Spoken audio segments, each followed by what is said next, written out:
Schools. Here to my left, Dr. R.J. Weber. We're also joined up in front here by the central office leadership team and the ed tech team, the best team in the business, in my opinion. We also, I want to acknowledge the candidates for the Northville School Board election this November. We have Lisa McIntyre here to my left. I see Meredith Maurer, Jenna Mabry. Do I see anyone else? Ron Frazier. Okay, just want to acknowledge you four. Is there one more? Philip in the back, there you go.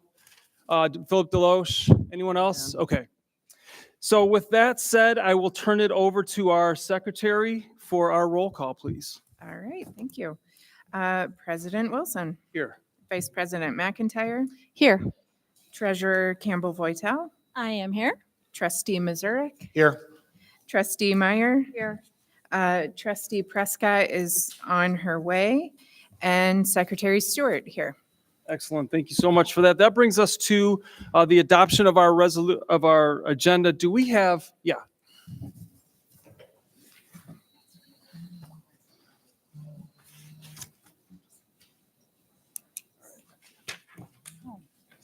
Thank you.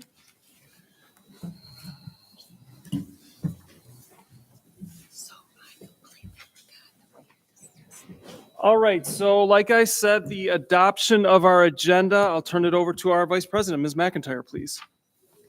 I'd like to bring forth motion 37 that the agenda be adopted as presented.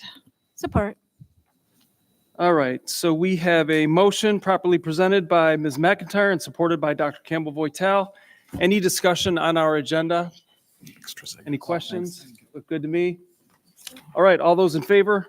Aye. Aye. Any opposed? All right. Thank you so much. That brings us to number 5 on our agenda, our consent resolutions. Again, I'll turn it over to our Vice President, Ms. McIntyre, please. Okay, I'd like to bring forth motion 38 that the board accept the consent agenda items for approval as presented. This includes 5A, minutes of the October 8th, 2024 Board of Education meeting, 5B, overnight and or out-of-state field trip requests, which includes B1 NHS Model UN International Relations Simulation in Boston, Massachusetts from January 30th to February 2nd, 2025. B2 NHS Model UN Committee in East Lansing, Michigan from March 14th to the 16th, 2025. B3 Hillside Middle School Women's Summit in Grand Rapids, Michigan from November 17th to the 18th, 2024. 5B4 NHS Varsity Hockey Trip to Houghton, Michigan from January 16th to the 19th, 2025. 5C Varsity Tutors On-Demand Platform for K-12 students. 5D Addition of a Committee of the Whole on November 12th, 2024, immediately following the Board of Education meeting at Old Village School. And 5E Special Call Board of Education Organizational Meeting on January 7th, 2025 at 6:30 p.m. at Old Village School. All right.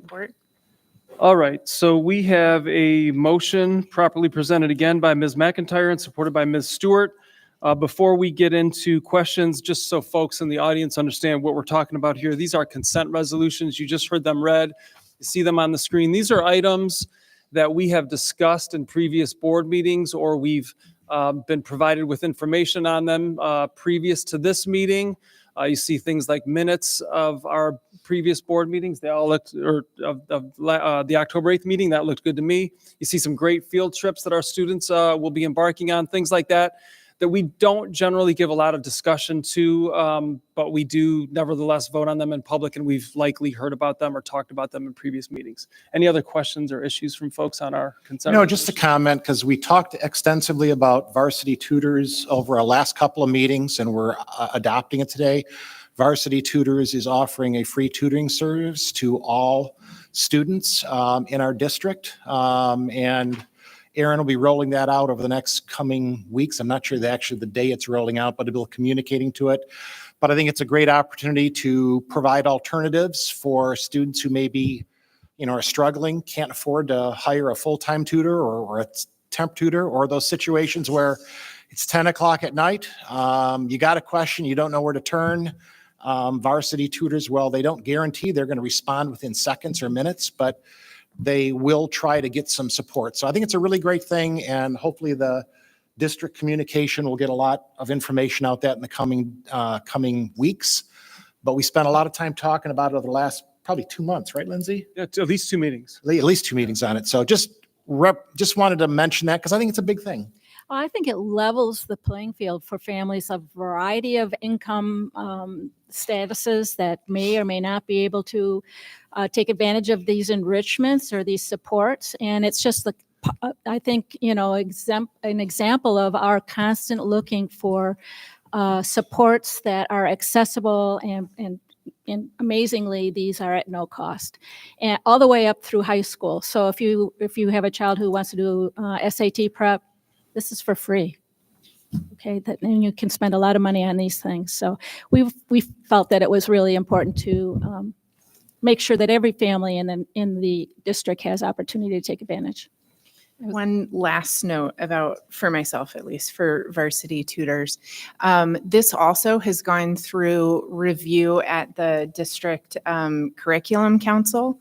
And so that's gone through review by teachers, administrators, parents, and the three of us that sit on that committee as well. So just another note of the level of review that this has gone through. I was going to say, I think it really amplifies our commitment to all students, right? That we don't want finances to be a barrier to kids getting the support that they might need.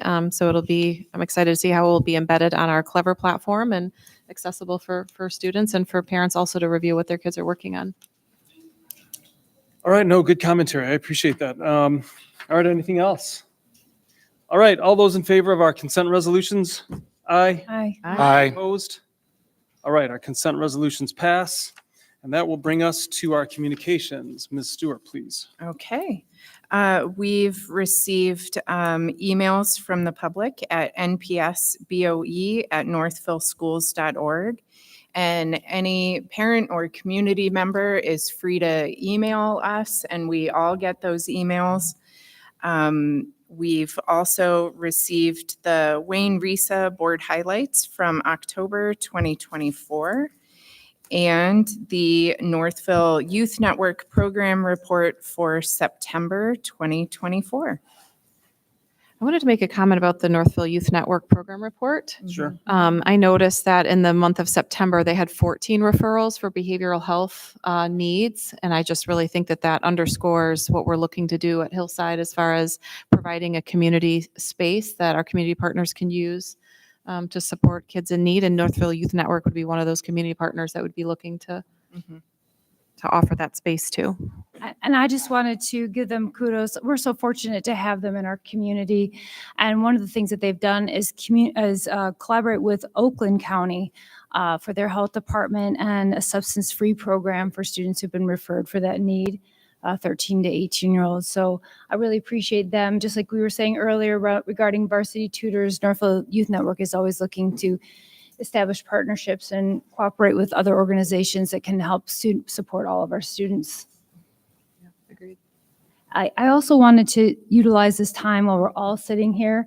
In terms of Wayne Risa, there is a millage coming up in your ballot if you haven't voted yet. We have signed a resolution in support of the millage that's coming up. We are not a hold harmless district, so we cannot ask for a millage directly from our community, but this is one way that we can raise funds. And yes, we do, as in Northville, pay out more than we get back, but it is money that we cannot raise otherwise. So just asking for your support for that renewal of the millage if you have not voted yet. All right, well noted. All right. Well, thank you for that. That brings us to the highlight of the evening, at least I hope. We'll see. Ms. Lindsay, the Winchester presentation, please. Yay.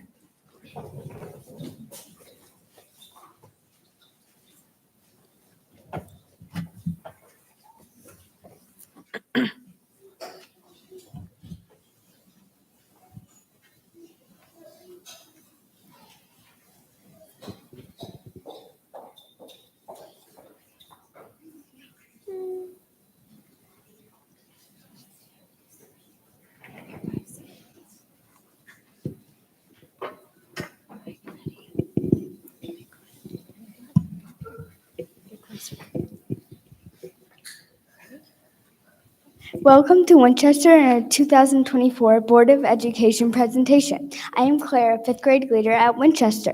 We are happy to have you here this evening to learn a little bit more about Winchester and our Dragon community. Before we get started, Ms. Lindsay would like to share a few words. Good evening. Yes, as Claire said, we are so excited to have you here this evening. We hope you get a little insight into what makes this school so special to us, our students, and our staff. This evening, we have over 50 students and staff members who are eager to share the exciting things happening at Winchester. And I'm so excited to have students from young fives all the way through 5th grade participating tonight. They have worked hard to put together this presentation for you, and I hope you enjoy it. Thank you, Ms. Lindsay. Our mission at Winchester is learning together, leading forever. We know that we can accomplish so much more by working and learning together. Distinguished school board members, this evening we have given you a small token of our appreciation for all you do. We hope you enjoy the Winchester tumbler and think of us every time you use it. Thank you, Claire. Hi, I am Libby, and I am a 1st grade leader in Mrs. Molnar's class. This evening we have Mrs. Tuckfield, my mom, and our PTA president with us. She would like to share a few words with you about Winchester PTA and all the PTA does to support Winchester each year. Good job.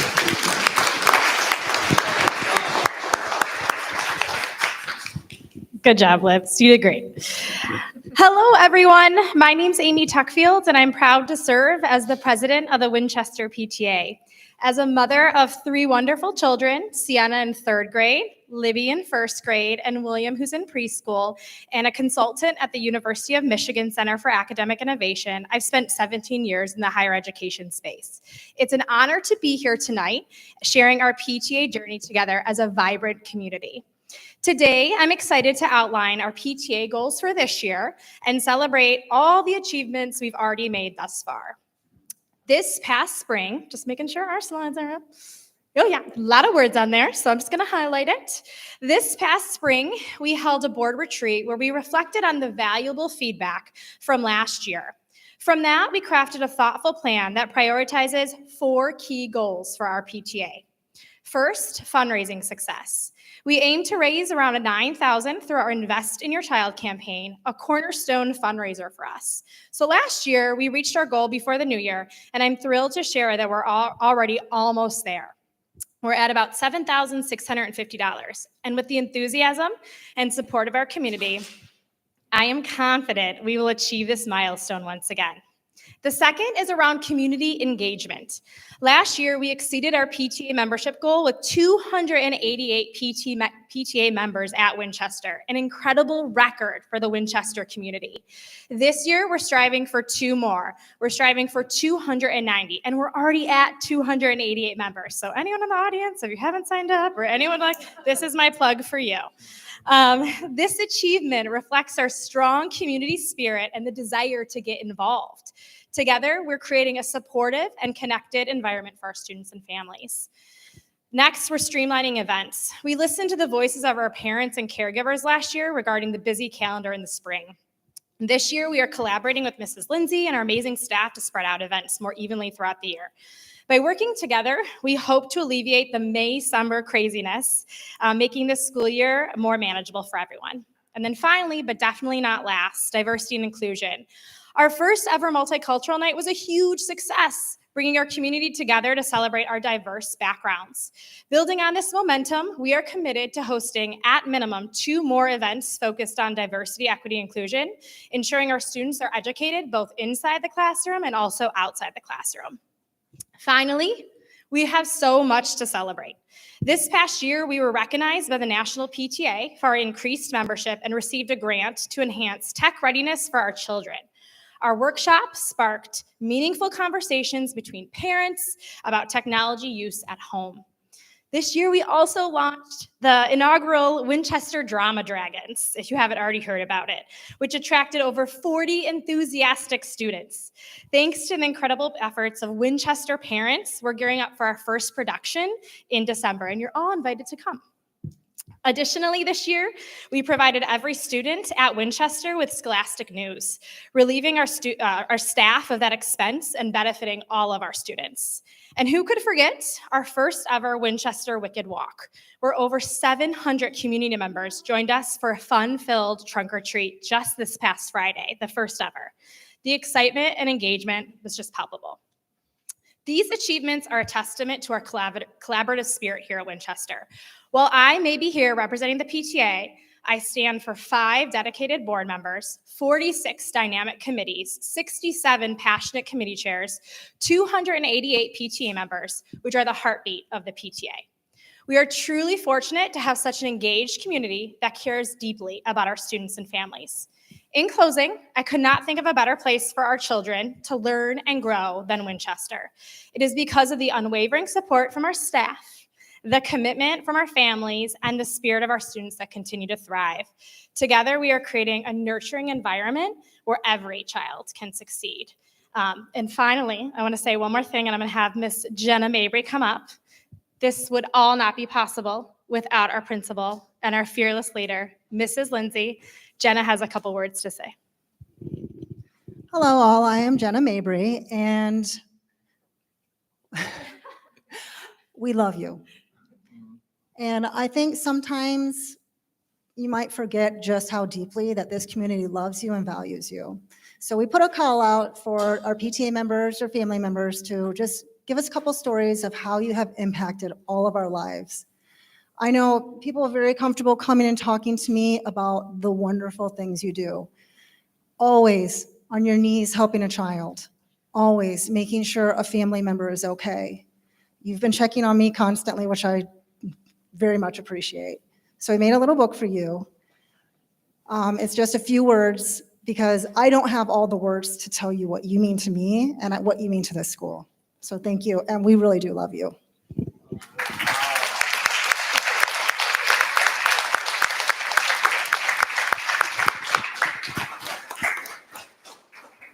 That was a surprise.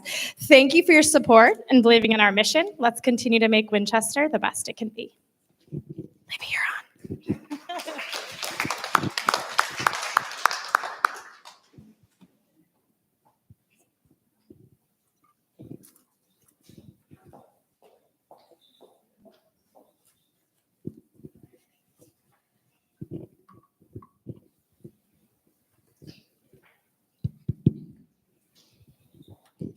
Thank you, Mommy.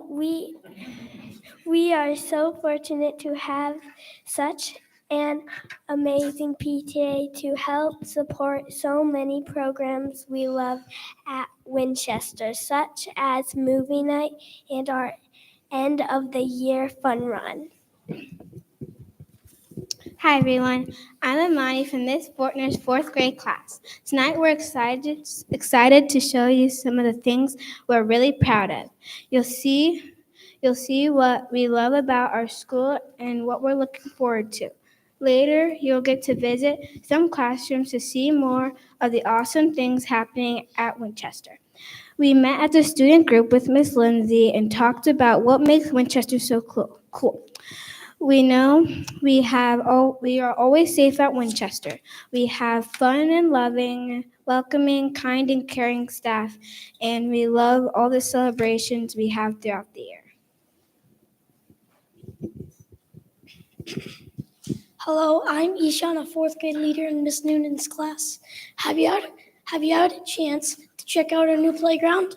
We are so thankful the community voted to update the kindergarten and upper elementary playgrounds.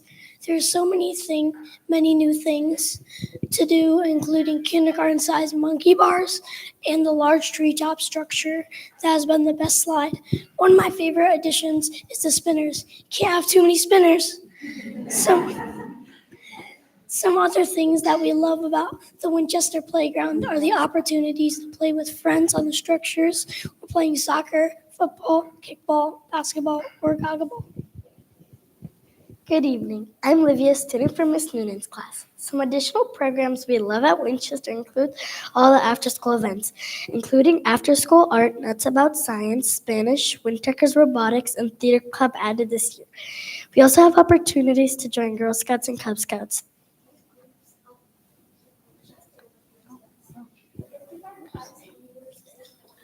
Sorry,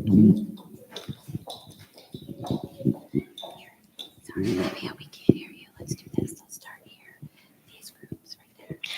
These groups keep Winchester looking its best. The 55 flags hanging in the space represents Winchester's cultural diversity. They were gifted to the school by Winchester's Girl Scout troop. We made sure to include additional brackets for the new students coming in from a new country, not represented.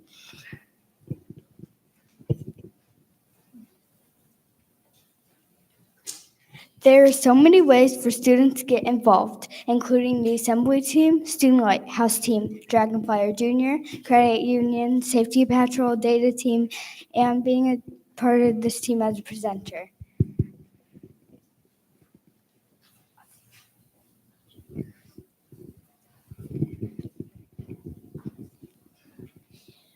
We are very proud to be dragons. Did you notice the door wraps and artwork around the building? This reminds everyone who enters the school that we are the home of the dragons. We hope you take some time to look at the students' work displayed throughout the building. This is a point of pride for us. This evening we have 3 breakout sessions for you to enjoy. You will spend some time learning about our new Young Fives program and having some time with our second graders learning about counting collections, and learn more about our TCR or social studies resources from our 5th grader students. When you arrived this evening, you were given a sticker or a tag. If you have a Kinderstang sticker, please follow Fatima and Samantha to room B1.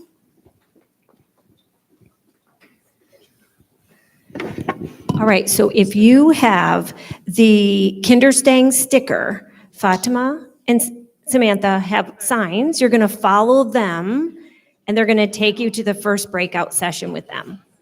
One of each.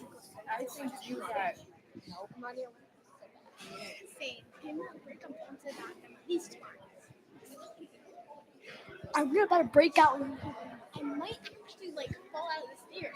All right, Livia, nice and loud. Okay. If you have a Winchester winter tag, follow Andrew and Declan to room B9. Winchester winter tags, you're going to follow Declan and Andrew. Hold your signs up high, Andrew and Declan. And they're going to go ahead and take you to your first session. 1 second. If you have a Winchester Dragon sticker, follow Ian and Thomas to room B18. So the dragon stickers. So can I have Ian and Thomas raise your signs up nice and high so they can find you? If you have a dragon sticker, follow them. Okay, he goes to Kinderstang. Yeah.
few students, I'm not sure if they're going to make it down here or not, but we're going to go ahead and get started with our conclusion so we can get some kids home if that's okay.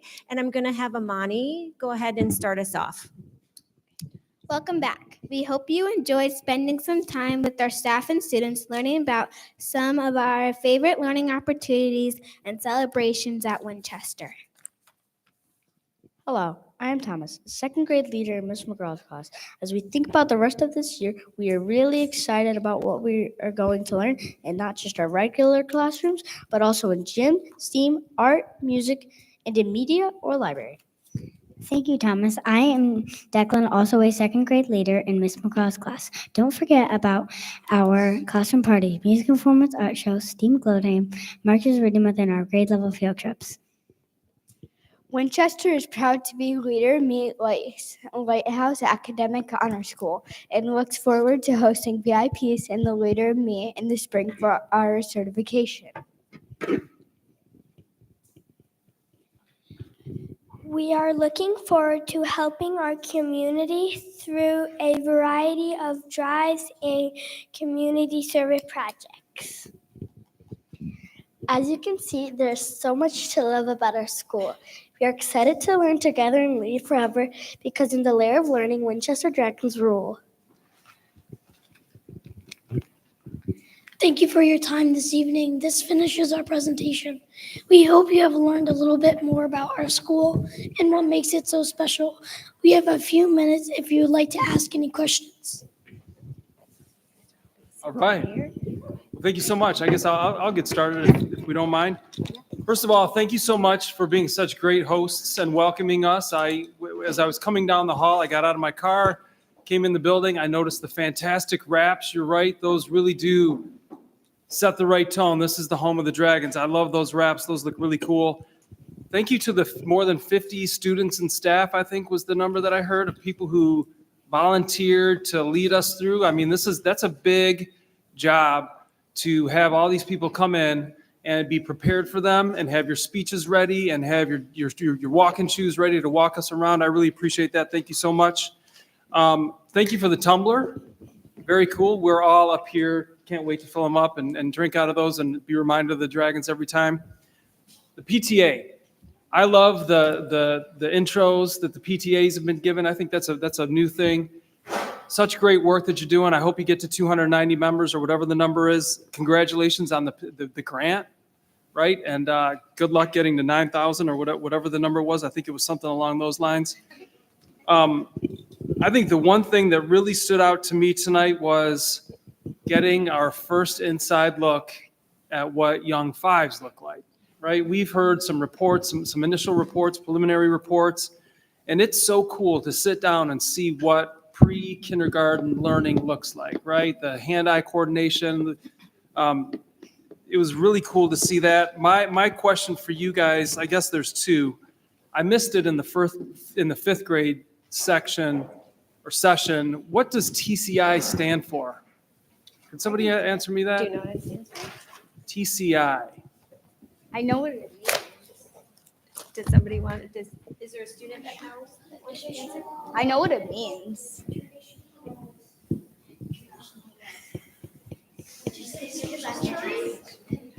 Good question. Yeah. Here's the response. Go ahead, Andrew. What did you Oh, is that right? Should I just say social studies? Well, somebody said they knew what it means. What do you think what does it mean to you? That's okay. Sometimes we use acronyms and associate it with something. So basically it's like a easy kind of way to kind of teach social studies. Do you know what TCI stands for though? I think the T stands for technology. I don't know. All right, maybe technology. All right, my final question, and then I'll turn it over to other folks. But you'd mentioned that there was a production that the Drama Dragons were putting on. What's the production? Do you know yet? Yes, it's Northville's Got Talent. All right. And like any good social studies, former social studies teacher, I'm going to help you all out right now. It stands for Teachers Curriculum Institute. Don't you love that? And kids just know it as yes. social studies. It's social so. studies. A deep bench up here. All right. Well, thank you so much. That's my question. So I have a question, but I'm going to direct it to parents. So we saw young fives for the very first time, right? Your kids have now been in school for 2 months, which is kind of amazing how much time has passed, or almost 2 months, right? What do you think about, how do your kids, 3 of you, I'm going to ask only just for 3 parents, or 2 even, but what are your thoughts on young fives? Do your kids like it? And do you think your kids are learning? Any parent willing to stand up and just give us your thoughts? I'm happy to share if no one wants to. A parent that I spoke to will go nameless, unless you'd like to, my friend. No, yes? All right, we have an unsolicited testimonial right here.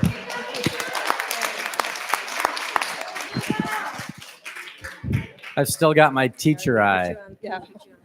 No, I think it's amazing. I have a July 12th birthday kid that's in 3rd grade, and we've spent a lot of time studying and having to be ready for 3rd grade because he's so young. All the grades, right? Kindergarten, 1st, 2nd, 3rd. So my next child is a July birthday as well, so it's great that I was able to put him in, and he is loving it. It's making him more confident in school, and I look forward to having a kid that's advanced as we go on. So yeah, that's it. So I think it's great. I just thought it was so cool because even I struggled with what does young fives mean? How do you teach young fives? And so I saw the books, right? And I was looking at just drawing your lines, right? Can you draw a slanted line? Can you stay on the line? Can you draw? I was looking at some of the notebooks, and they drew pictures themselves. So granted, it was only 2 months, but it was kind of interesting to see their very first picture in September and then their October picture, how it's changed. They've changed significantly in that. So I thought it was pretty cool. I really wasn't quite sure about it, and I just wanted to see what you parents thought about it. So thank you. I really enjoyed the opportunity to talk with a couple of the parents who, I think a lot of them were taking their kids home with them because it was so late, or probably as late for a 5-year-old. But I really enjoyed talking to one of the parents who talked about she's a kindergarten teacher in a neighboring district, and that she was really concerned about where she would be able to enroll her child who qualified for our Young Fives program, because she's a Northville parent, and so she's really excited that we're offering this program. And same thing with another mom that I spoke to. She said her kiddo comes home really tired, so she knows he's really learning a lot and just really growing and is really busy. So I was excited to hear just that really positive feedback about the Young Fives. I would add that interacting with the young people at the tables, they were demonstrating a variety of fine motor development activities, but they confidently explained what they were doing, which is a huge leap, for a young 5. To an adult, they don't know. So there's that inherent embarrassment or shyness that, we know in our kids. But I was struck by how Leo explained to me that, well, this is an orange pipe cleaner, and I only put orange on orange because I'm thinking, well, look at all these colors, Leo. Use all these colors. No, this says orange, and that's the word for orange, So, but Lindsay, you asked a question about one of the pipe cleaners. Is this blue or purple? And the young person said, well, it's purple. And I'm looking at it and I'm thinking, well, it could be. He says, because it says purple at the top. You don't have to guess. So do you remember when he did that? Yeah. I thought this was like, oh, yeah, right. Okay. Yeah, it does say purple. All right. But anyway, I really enjoyed all of the progression of ages of students that we got to interact with, and I particularly enjoyed the math estimation. I never was the person who could guess the gumballs in the fishbowl and get it right, but they really demonstrated estimation skills, ways to keep track of place value, ones, tens, hundreds. And then to draw independently their math model that captured what, how close they got to the estimated number of items that they had. And it just goes to show you, that math, it may seem like there's really only one right answer and we're all trying to get the right answer, but there really is variations in the way we conceptualize the model. And yes, it had some it had some principles and some rules about the model and how it worked, but that everybody drew their own math model, which showed that they had, and internalized, I think, what's going on with this item counting and sorting and place value. And it was really remarkable to see their minds, how unique their minds were in dealing with that project. So kudos to that. Kudos to TCI experience with the new social studies curriculum. We see those curricula come to, the board table for approval, and it's just really valuable to us to be able to see it in action. And I can't wait for my third grader to be, a fifth grader and participate in some of those thinking skills about, is this a product, or I can't even remember the categories. This just goes to show you, sorting artifacts. And understanding their role in terms of social sciences and history. So beautiful, beautiful opportunity for us. Thank you very much. And thank you, parents, for bringing your children and allowing us to have them with us for probably a late night for all of you. So I appreciate it. So I want to ask a question to the kids about TCI. So when I went to school, which was probably 100 years ago, right? When I learned social studies, the teacher would just talk and we had to kind of learn it. Well, with TCI, it's a little bit different, right? You guys are kind of learning it on your own. So 3 of you, do you like the TCI method versus maybe the teacher just telling you? And tell me which you like and why. 3 of you, just first 3.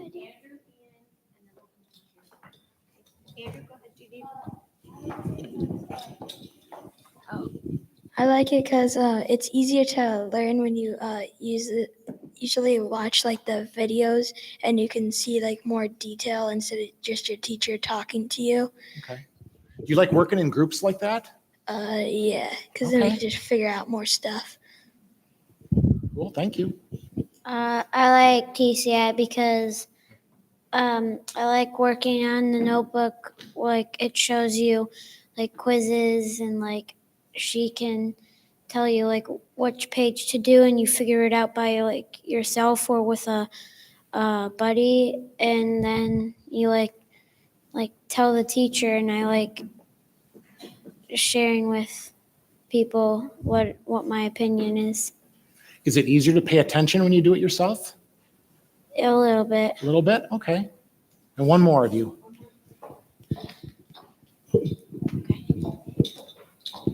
I enjoy the TCI program because I think there's a lot of hands-on activities which I think are really fun, and I think it's kind of like a fun way along.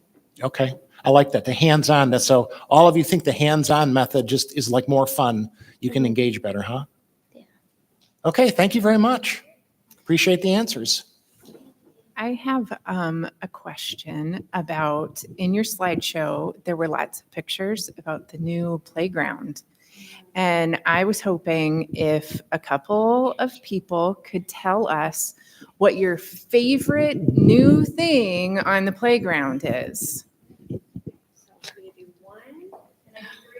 You can do, yes, your choice.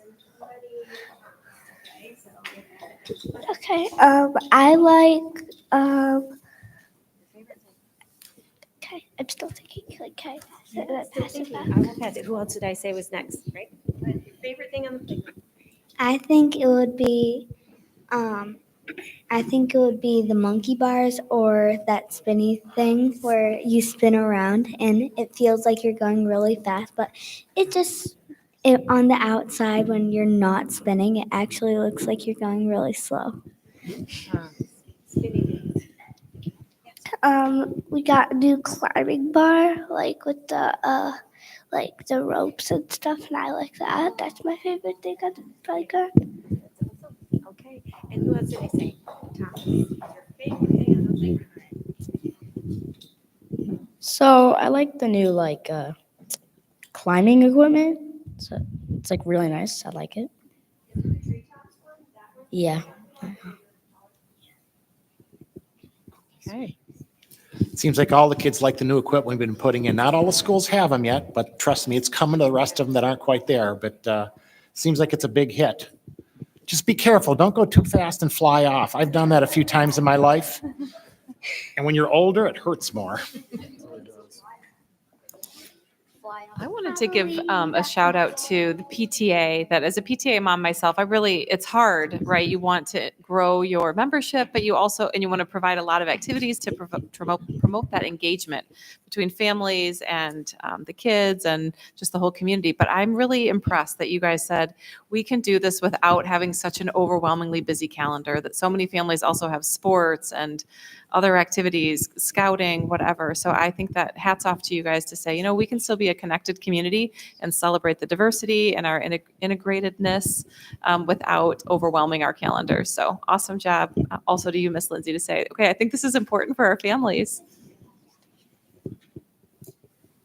Along those lines, the Winchester Wicked Walk, did you already have that? Yes, we did. Oh, okay. How many of you went to the Wicked Walk?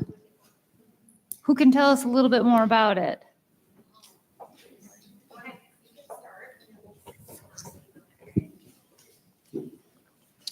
So there was like a bunch of stations that you got to go to, and most of the time they gave you like candy, but some of the stations they gave you like rings or like other stuff, and like it was really fun because you also got to play sports.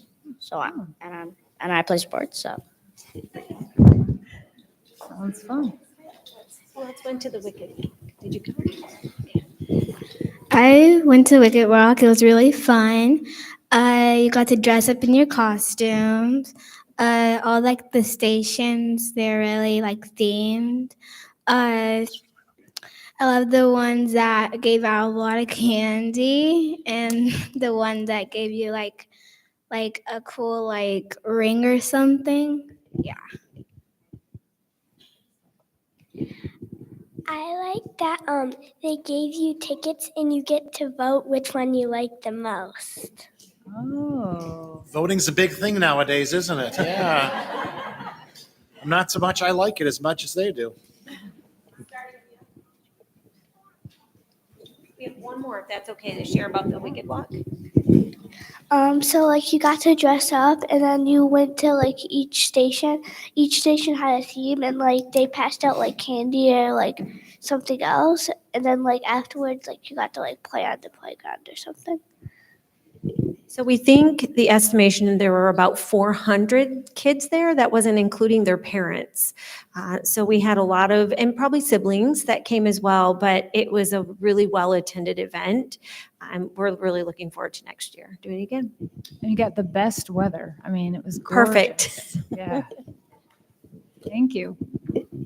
Right. I think, yeah. Miss Lindsay, if you could join me here. Yep. Just give us some space. I'm gonna read a couple things here. Miss Lindsay will be next to me. Yep. You ready? I'm ready. So first off, the youngsters went ahead and wrote each board member a thank you card, which I think it never goes out of style. Some cool skills. Handwritten Cool thank you skills. notes. I'm telling you, it's where it's at. So I'm going to read them, but then I want to read something to finish up, and I want Miss Lindsay to be right next to me, and I want you kids to be next to me because you made it happen. Dear school board member, and I'll just add / superintendent, Winchester is arguably the best school in Northville. All the teachers are so kind and always helping out. I am in 5th grade now, and in every year leading up to now has prepared me. Now let's get into why Winchester and his Dragons are the best. First, I want to go to school every day because it's fun. Next, the art teachers are great. Ms. Kelly is one of the nicest people ever, and Ms. Rohrhoff is so nice and keeps us on task. Then gym, I always leave gym ready for class. It helps me get rid of stress. Truer words never written. I love Miss Haight and Miss Lenahan. They are so sweet. Also, I have never, ever had a bad or mean teacher here at Winchester. P.S. Keep being great. Come on now. Isn't that lovely? Dear school board member, thanks for adding STEAM and keeping our school clean. I like the new playground. It looks so nice and clean. A little rhyme in there. Thank you for being a school board member. That was nice. And then this one, yeah, go ahead and do it. And this is a beautiful drawing. It says, thank you for your support, and then thanks for the help. And you don't have to be long in what you write or what you say to mean much in this world. Brevity is, I think, a very underrated trait. I want to read this, though, and I want to read it out loud with you here. So last week, Miss Lindsay received a letter from Franklin Covey and the Leader in Me. It is with deep respect and humility that I congratulate you and all of you on the stage and all of you at home who might be watching in the Winchester Elementary community on earning recognition as a 2024 Leader in Me Lighthouse Academic Honor Roll School. Academic Honor Roll. It is schools like yours that serve as exemplars for Leader in Me schools throughout the world.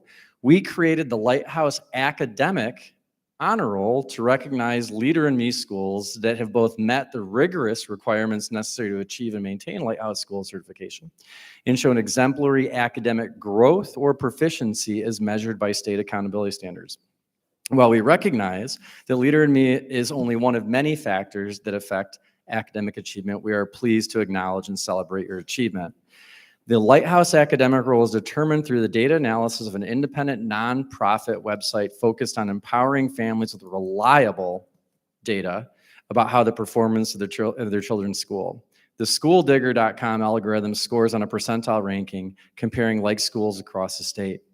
So your school is one of 50 in the entire state to earn this award. And I know that Ms. Terry and Mr. Jewett are here. I am really happy to say that each of our 6 elementary schools are on that list of 50. So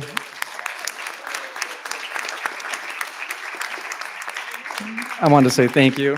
And I wanted to sit amongst the kids who made those numbers happen, but we're all more than a number. And that's what Leader in Me is really about. This right here, these skills that some of you maybe up here did, your speaking, like how good your public speaking is in front of all these like grown-up people, you guys are amazing. Those are skills that are of value and of worth as well. And you're never a test score, you're human beings. But gosh darn it, it looks like somebody in this world recognizes the fact that you've got it all going on, which is pretty exceptional. So Miss Lindsay, thanks for having us here tonight. And if I could ask, would you like to say anything before I do the final thing? I do. Just briefly.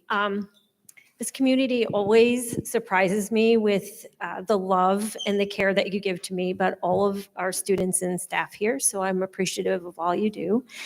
I'm really proud of this group of kiddos and the kiddos that went home because it's a long day and a long night, and the staff that put everything together today because they're the ones with their boots on the ground. They're the ones that are with our kids, and the kids are the ones working so hard every day. So thank you. Thank you to all of you for being so awesome today. That's it. We appreciate you being here. And if you would like to, if you'd like to come up here and stand with your children behind the board, tradition, we get a picture. If you'd rather not, that's okay as well. But if you want to come back and stand behind the board, and that includes everyone at the front dais. Our friends from Plant Moran, you don't have to. I just saw you shoot the look at Devin. This is Mr. Kling's first meeting. So my expectation, Mr. Kling, is you're up here. Oh, would you stop it? Come on in, fill in. You guys come in between so you can get seen. So I want to make sure we see your faces, okay? Good. We can come around both sides. Where's the young, small ones? Come on up here so you can be seen before you go in. Yep. Come on. Standing close so we can see you. Yeah, thanks for coming.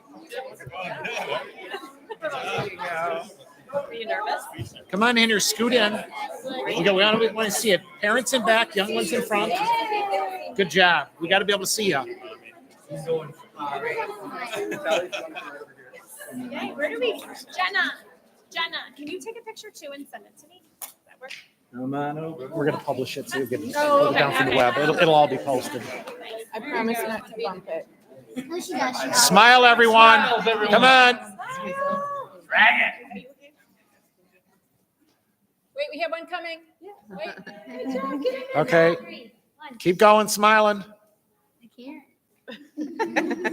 got it? Good job. Thank you. Good job. You did excellent work. There you go. Good job. Excellent job. Just when I start the meeting, I do that to get everybody's attention. Right, so did you hear me do the beginning? It was like 6 minutes. It just like brings everybody to order. So You guys did awesome. Good job.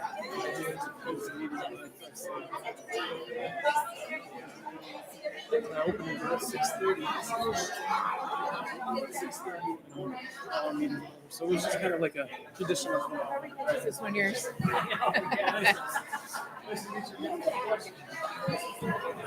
Yeah. Oops, you got it?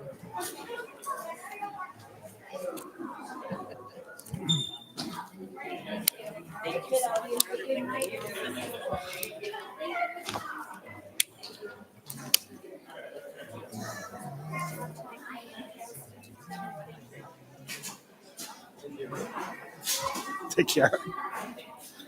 Oh, upstage me with the gaffer tape. Fine.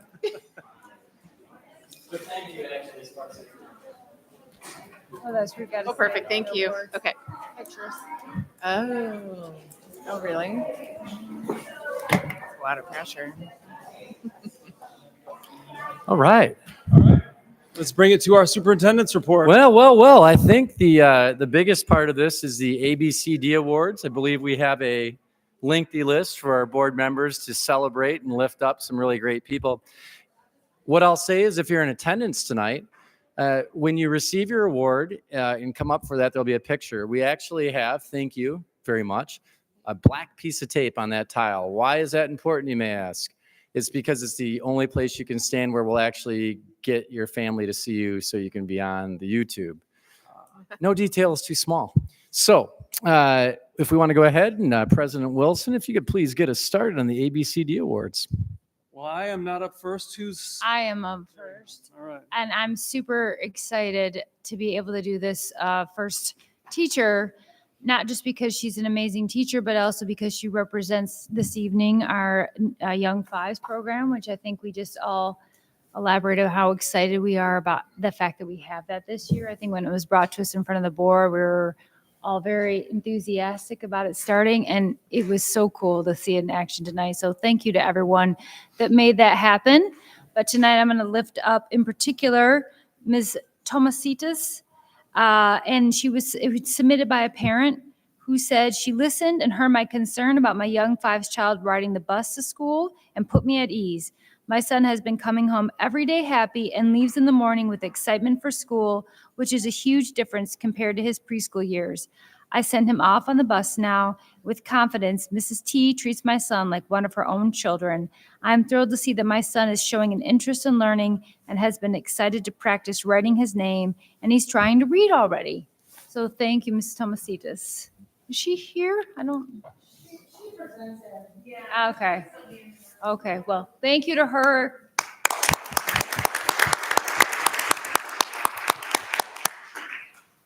All right, and I've also got the second one, Miss Andrea Padgin.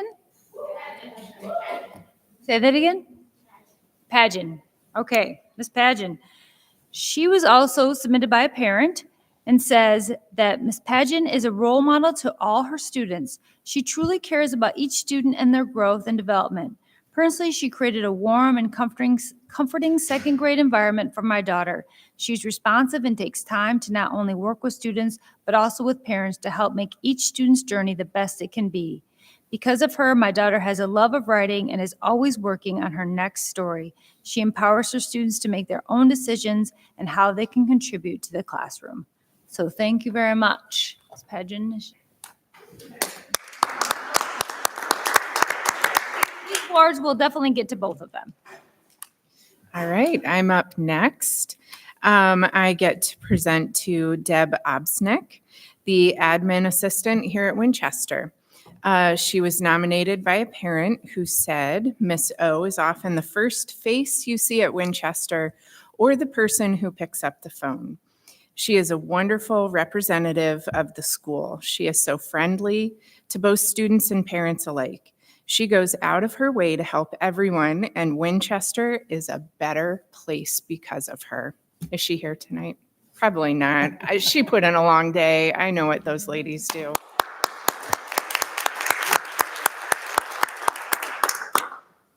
Okay, I'm next. I have the honor to present an award, the ABCD Award, to Miss Haight, our lovely PE teacher here at Winchester, who has been here for many years. Miss Haight goes above and beyond to make PE fun for students. This parent wrote that their younger child is very reserved, and Miss Haight has gone out of her way to make him comfortable in class. This parent says, both of my children love going to school on PE days, and that is largely due to the environment that Miss Haight creates. She is such an asset to the Winchester community, and I would underscore that. I think she's really a delightful teacher, and she takes her job with so much joy and brings joy every day to teaching PE. That must be a very fun job. So congratulations to you, Miss Haight. Wish that you were here in person. All right, well, I have the honor of shining the spotlight on Miss Willerer. For a number of reasons, this one is kind of near and dear to my heart, but the thing I want to point out is last year when we were here, I was really impressed with your presentation and thought you did a great job. And so I'm really happy to be able to present you with this ABCD award. And this was submitted on behalf of 2 parents. And I'll read, these are some great descriptions, and it gives you a little highlight into what it's like in kindergarten. Ms. Willerer understands the potential anxiety that is possible for both parents and students at the beginning of a kindergarten year. She does a wonderful job communicating with parents, both through proactive and prompt emails, as well as a private Instagram page. Wow. That allows me to see videos of my son enjoying his lessons. He looks forward to school every day, feels safe, happy, and cared for in his classroom. Parent number 2 had this to say: I didn't think my son would ever like to read, but he started to love reading by the end of kindergarten. She also took the time to come and cheer on the little ones playing soccer on the weekend. Appreciate all her effort and time to bring joy to the little ones. So thank you for making kindergarten such a great year for these kids, and all you do. I'd like to present you with this ABCD award.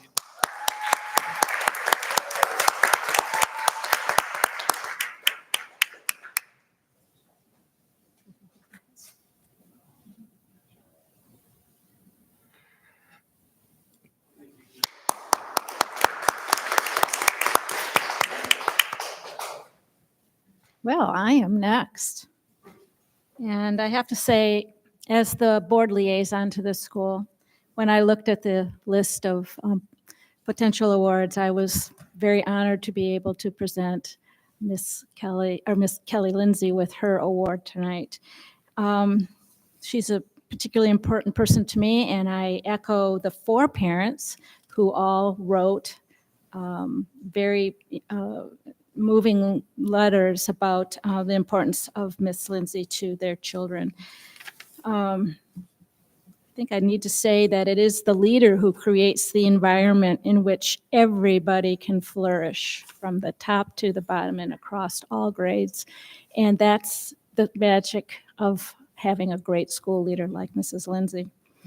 Our first parent commented that at the beginning of the school year, I have watched some of the littlest ones wail soul-crushing cries because they are not ready to leave their mom. I have seen her rush up to those same parents who are lingering in the parking lot with sadness crossing their faces to reassure them that their child had calmed down just moments after entering the classroom. That's magic, isn't it? Parent 2, when my daughter was in 1st grade, she developed some separation anxiety. One morning, I had to check her into school late after an appointment, and my daughter began crying. Mrs. Lindsay happened to be walking by. She got down on her knees to be at my daughter's level in a dress and asked her all about her appointment and reassured her. This tender moment made such an impression on me. I saw Mrs. Lindsay's ability to empathize with others and to lift them up. Parent 3, as a new family to the Winchester community, one of the most welcoming and comforting experiences was meeting Mrs. Lindsay at our house for kindergarten porch visit. The way she spoke to our daughter and answered her questions was so genuine and heartfelt. And finally, 4th parent, through many different transitions over the years, Mrs. Lindsay has always been that proverbial and literal shoulder to cry on. And from the most experienced school leader all the way to the newest mom bringing her youngest to you. you have touched all of them and this wider school. So, Ms. Lindsay, thank you so much for everything you do.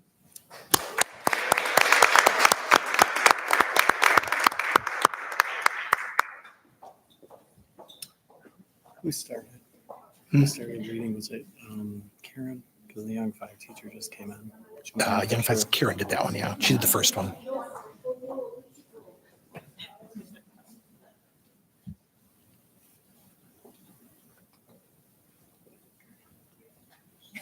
That's what I just said.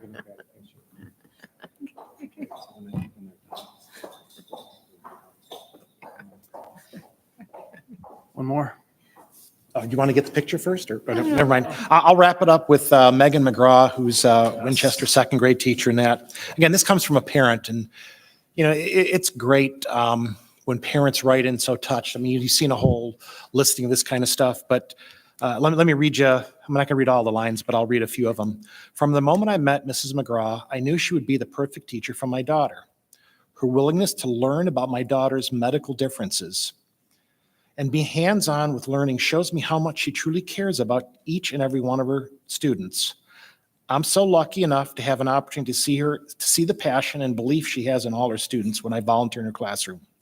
She encourages curiosity by actively listening to her students and asking open-ended questions, helping the students build confidence in themselves.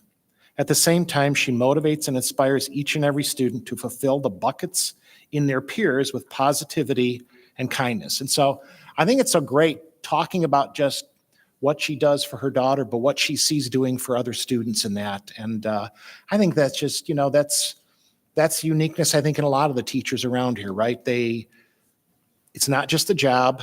They see these kids as individuals and they care about them, and they love them. And, how can you go wrong with that kind of a spirit, right? So I want to thank Mrs. McGraw for doing such an outstanding job.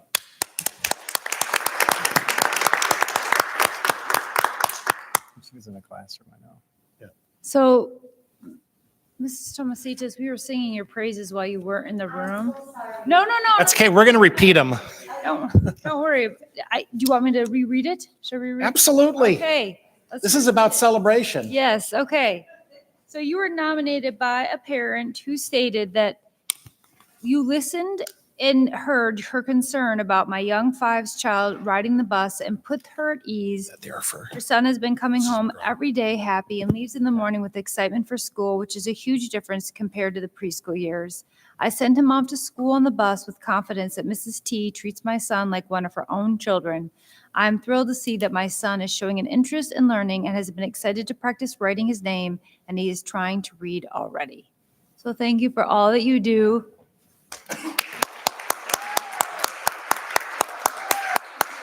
Come on up and face the camera. Well done.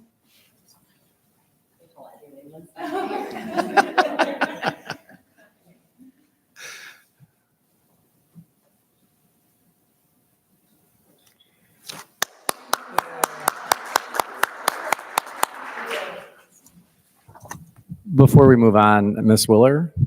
Yes, in the back. Hi.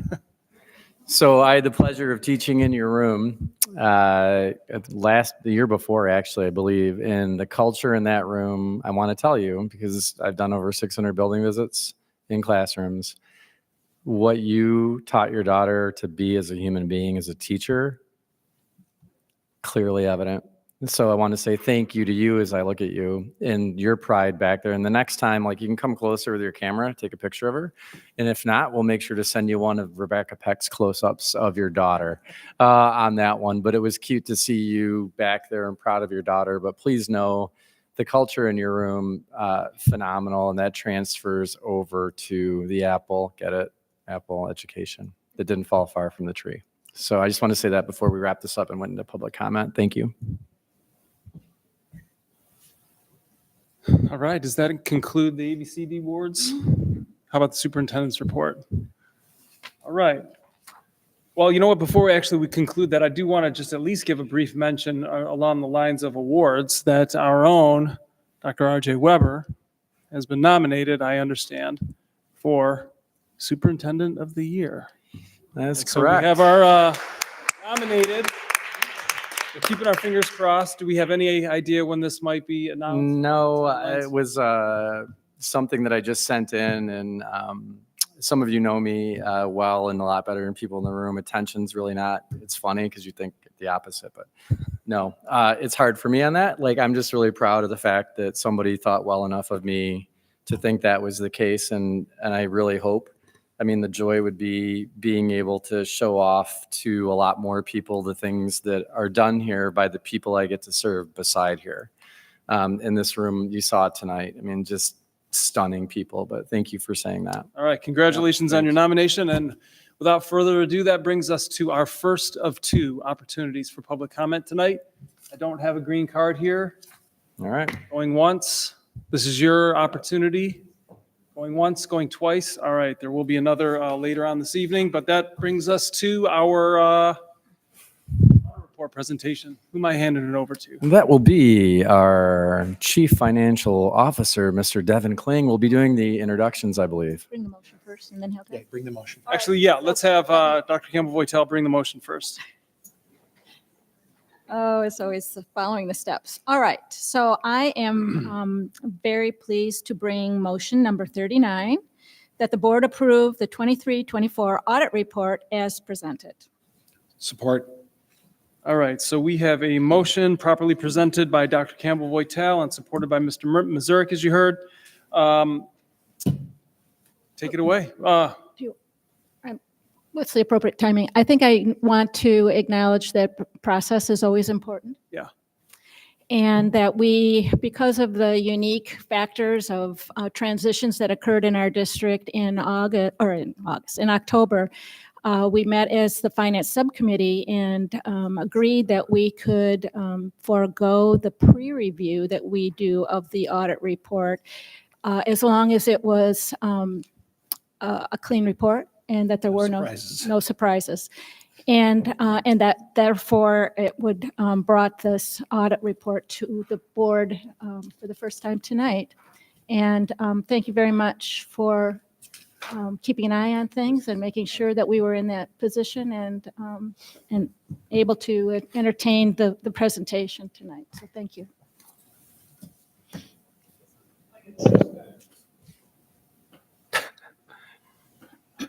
See, you're newer than she is because she's presented with us so many times. She knows exactly where to hit the mic. I love it. Yeah, it was a tight turnaround on the audit and what we got done. And we'll learn more here from plant manager. Thanks, Evan.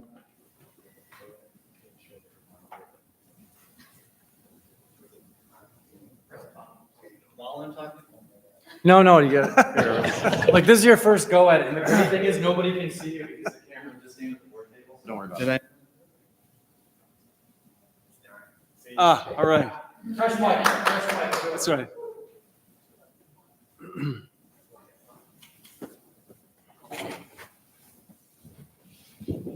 Oh, there we go. You can put it in the cradle. Yeah, let's do it. I know that was a big problem there. Okay, so yeah, it was a tight turnaround, but we got it done, and now we have Plant Moran here to kind of give you the presentation on the fiscal year 24 audit. Thank you. Thank you.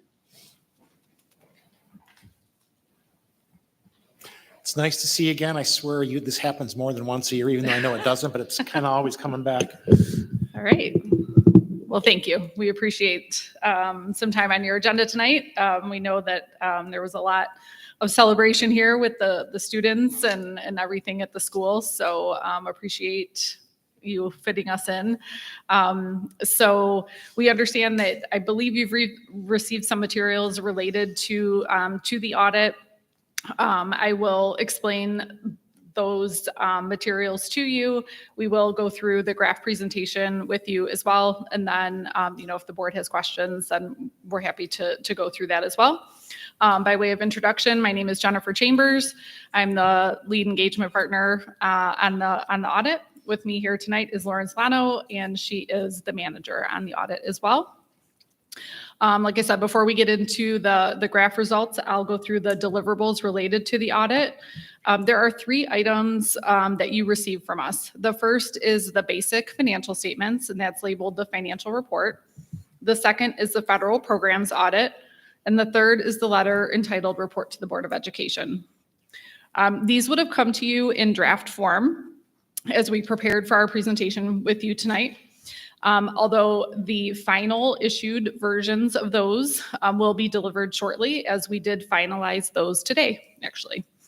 As it relates to the first deliverable, the financial report, we have performed the audit of the district's financial statements in accordance with auditing standards generally accepted in the United States of America and in accordance with government auditing standards. As a result of our audit, we have issued an unmodified opinion, or sometimes referred to as a clean opinion. This is the highest form of assurance that we can give that the district's financial statements are fairly presented. Also included in the financial report is a footnote describing that the district was subjected to bond and sinking fund compliance requirements, and that our audit procedures included evaluation of those requirements. We did not identify any compliance issues with the costs that we selected for testing. As it relates to the second item that I mentioned, the federal programs audit, this is a separate audit performed over the district's federal grants received. This year, the Education Stabilization Fund, or the ESSER program, was selected for testing, which was found to be in compliance with the grant regulations, and we issued an unmodified opinion on that program as well.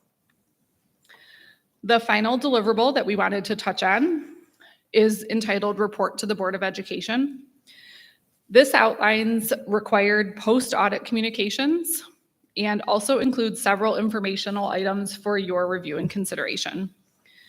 There continues to be impactful changes in the funding landscape at the state, as well as other critical areas that we feel is important for you to review and just for the board to be aware of.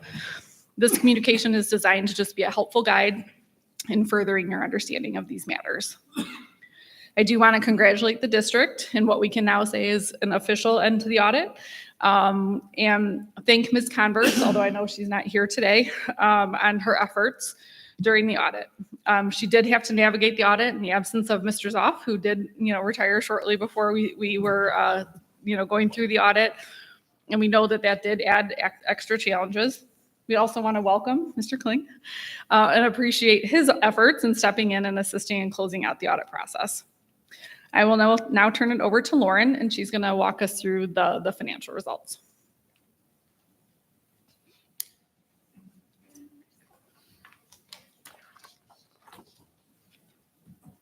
Yeah, but it's not the first slide.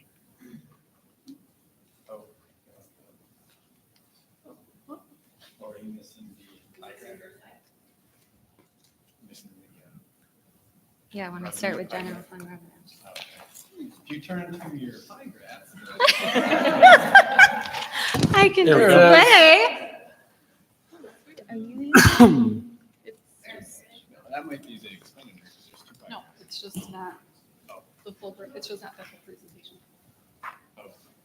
Yeah, I think Like there. I think you're missing one slide. I think you're missing just the revenue slide, right? Go ahead. Just go ahead. Okay. Good evening.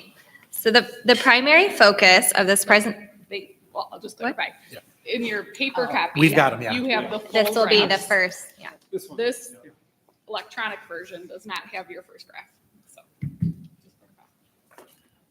So the primary focus of the presentation will be on the general fund, which is the main operating fund of the district. This slide shows the composition of general fund revenue, which totaled approximately $101.5 million in 2024, which you'll see in the top left corner. The percentage in parentheses underneath the current year percentages show the percentages from last year for comparison purposes.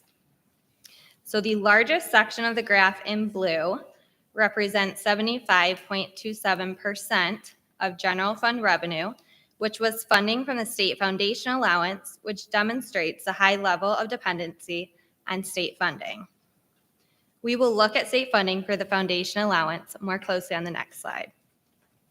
The next largest component of revenue is from property taxes, which you'll see in kind of the darker orange section, which makes up 9.9% of total general fund revenue. In the current year, with a lesser amount of COVID-related grant funding, the percentage of federal dollars, so that's that next section in the light orange, decreased by 0.7%, representing 5.3% of current year revenue. And then the interdistrict sources, which you'll see in green, includes revenue from the countywide enhancement millage, approximately $2.8 million, and Act 18 pass-through from the county, $4.4 million.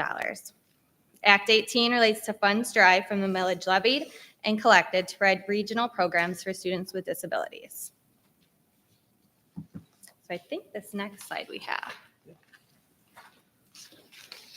So this slide takes a look at the historical look at your per pupil foundation allowance over a 10-year period, starting with the fiscal year 14-15 school year. Total foundation allowance for this fiscal year, 23-24, for the state of Michigan totaled $9,608.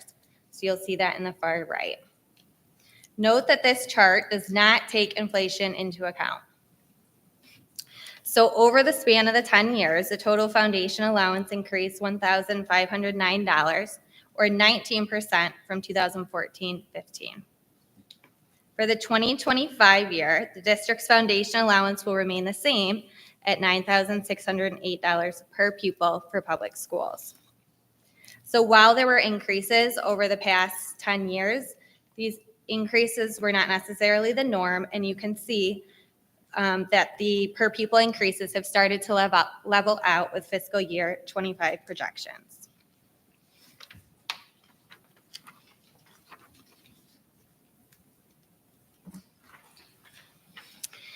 This next graph shows a high-level functional distribution of your general fund expenditures, which totaled approximately $97.5 million in 2024, which is an increase compared to $95.7 million in 2023. Also, parenthetically below, we show prior year percentages for comparison purposes. So as you can see, expenditures as a percent of function, they're fairly consistent with the prior year, with the majority of your expenditures benefiting the classroom. So that's within the teal. So expenditures for the classroom instruction also include teachers' salary, wages, and benefits. So 63% of your total general fund expenditures went to benefit the classroom. The second highest expenditures relates to support services, which was approximately 26%, which relates to the cost for counselors, psychologists, and social workers. If you'll also look on the bottom left of the slide, we have a more detailed description of what support services is made up of for the current fiscal year.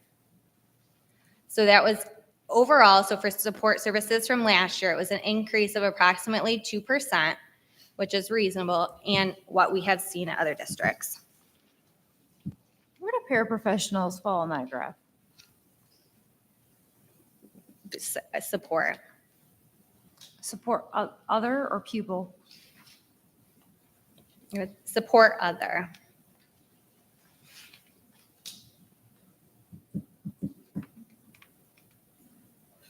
Okay.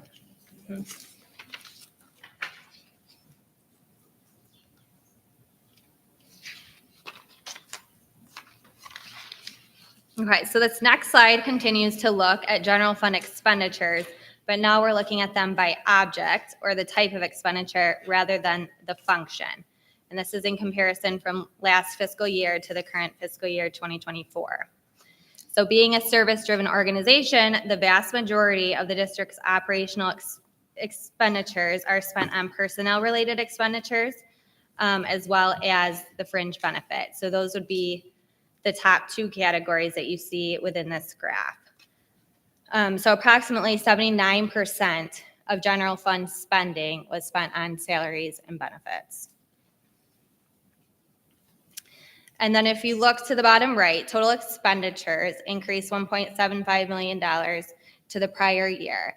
The largest variance relates to benefits, But the one piece that I do want to point out, if you see the asterisk next to the benefits from last year, is that in 2023 benefit expenditures, there was about $5.3 million of 147C2 funding, which was a one-time MIPSR state payment that came in and went straight out to the retirement system. So without the 5.3 expenditures from last year, the change in balance would really be closer to an increase in benefits of $2.5 million from 22-23. 147C2 funding was not received in fiscal year 24, which resulted in some of the decrease in the benefits. And then below, purchase services increased from the prior year by $1.2 million, primarily as a result of spending of the categorical funds received from 31AA on mental health training, purchase of software licenses and instructional software, which also falls into this category, as well as transportation. And then following that, there's a significant variance year over year in capital outlay of approximately $1.5 million. In fiscal year 23-24, there are two significant projects which drove this increase: the Cook School HVAC replacement project, as well as a PA system grant, which is about $600,000, as well as other security projects. I will now turn it over to Jennifer.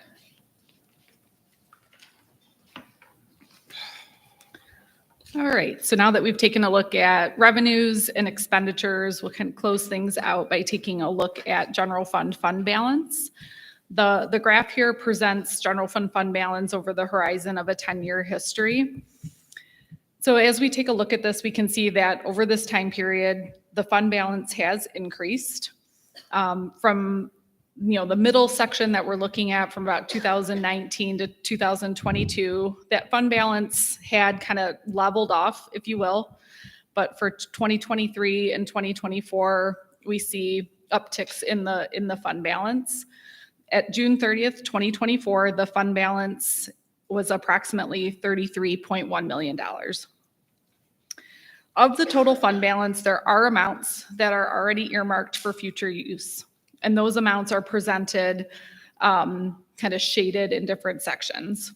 The blue section that you see represents planned use of fund balance. And so for the 2024 bar on the far right, the planned use of fund balance in fiscal 2025 is what's earmarked in that blue section of about $4.4 million. So of the $33.1 million of fund balance, that $4.4 million is kind of already earmarked for the next year, if you will. So that would bring the unassigned fund balance down to about $28.5 million. At the bottom of the graph, we present fund balance as a percentage of expenditures. This is really a metric that I think is helpful to try to put fund balance into perspective, because fund balance as an absolute number just doesn't really tell you as much of the story. If you put it into perspective in comparison to the district's expenditures as well, over this time period, the district's expenditures have been going up as well. And so when you put that ratio together, you can then see, okay, over this time period, has that number increased or decreased as well? And so taking a look, you can see, in the earlier years, maybe that number was increasing, then maybe for a number of years, it kind of hovered around that 30%, so while maybe the number itself was increasing dollar for dollar, staying around that 30%, as a percentage of expenditure for a number of years, to where it is now at 2024 at about 34%.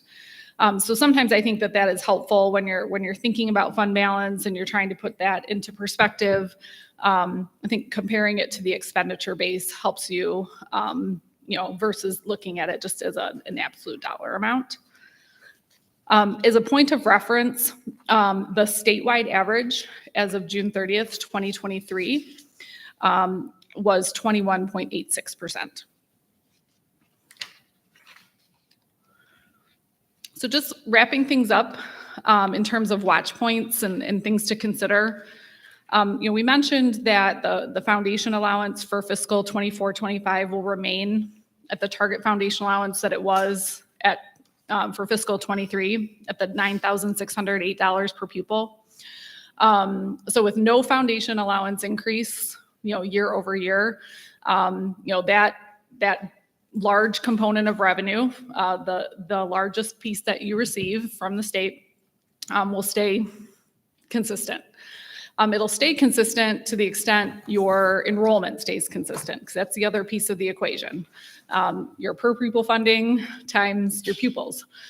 For this past year that we were looking at, as you know, enrollment did take a little bit of a dip. You had a decline in enrollment.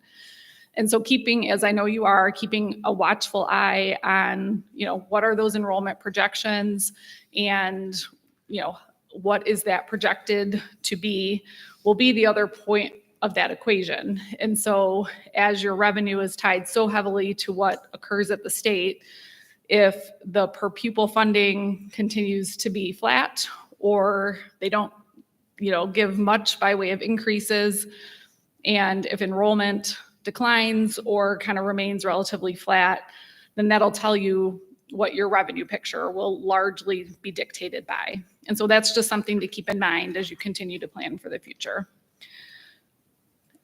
Another point to continue to think about, as you look forward, is the fact that in fiscal 24, as was highlighted, a significant portion of the general fund revenue was federally sourced and was sourced by COVID grant funding. So those ESSER funds that we mentioned that we tested as part of the federal grant audit, that will taper off this year. That will not continue into next year. So over half of the federal revenue that was received this year will not recur in fiscal 25.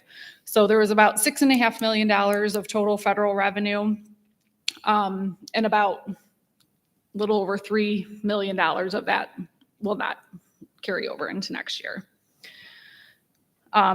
Another piece that's just impactful data points, I think, in 23, 24, the state of Michigan rolled out universal free breakfast and lunch. And so that brought in an additional $2.4 million of revenue to the district. So that program helped to supplement what you already receive in federal dollars.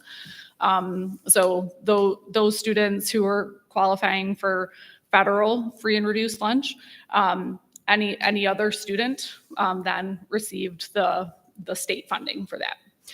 So that program kind of helped to round out that then all students in the state of Michigan receive free breakfast and lunch. So I just wanted to point out the additional revenue that the district received related to that program. And then again, just kind of continuing to make sure that you're keeping your eye on, negotiating competitive yet sustainable agreements. Just making sure that as you do, you take all those pieces, the revenue pieces, and looking at what is sustainable long-term when you're looking at cost structures, as we highlighted. The significant portion of the cost structure that represents salaries and benefits, and taking that into account when you're trying to plan, into the future. So that covers the points that we wanted to go through. We're happy to go through any of the financial pieces, answer the questions. We're here to answer whatever would be helpful. Before I know, Devin, I think there's probably something that you want to say but I want to say to Lauren and Jen, thank you so much, Lauren. You had to put up with my guitar playing and sports radio. The audit team does their work right next to my office, and you can hear everything through that door. I saw you just played it at the game. I did. That was fun for me, for sure. And Jen, being, it's kind of like with Mike's off out in August, knowing audit season September, it's kind of like you're sitting in a plane and maybe you played a flight simulator one day and the pilot has food poisoning or something like that. And the steward comes out and says, we need anyone who can fly this plane. And I'm kind of like, all right, but thank goodness for you and Deb, who was also doing payroll, I believe, as well at the time with some issues that we were having, for both of you to have a steady hand and bring a team in to go through all of that stuff. But next time, say goodbye, because I came into the office the next day and you guys, all your computers were gone. I didn't even know what happened. There wasn't even a Post-it note. Just for future reference. But I looked at the numbers on the enrollment trend aspect of it, and I believe that was more of a projection that Mike had for the budget. We're actually up 90, which is a good thing. And so that was also part of the situation, is the handoff between, and then the nature of us needing to make sure that we had this done prior to November. And I also want to thank your team for working through the weekend to make sure that we could get this in light of all the transfers and changes. I'm grateful for it. Yeah, I think there may be some questions.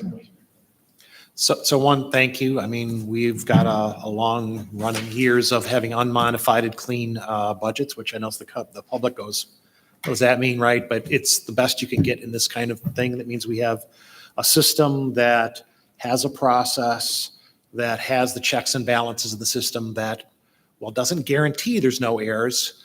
The process itself is repeatable and is more likely to catch any errors, and your system is built that way. So that's great to hear. And we asked you when you came in, are there any issues you want us to look at? And obviously the fiscal cliff was something we really worried about. All these federal grants as they're rolling off, making sure we took care of that. We tried very hard to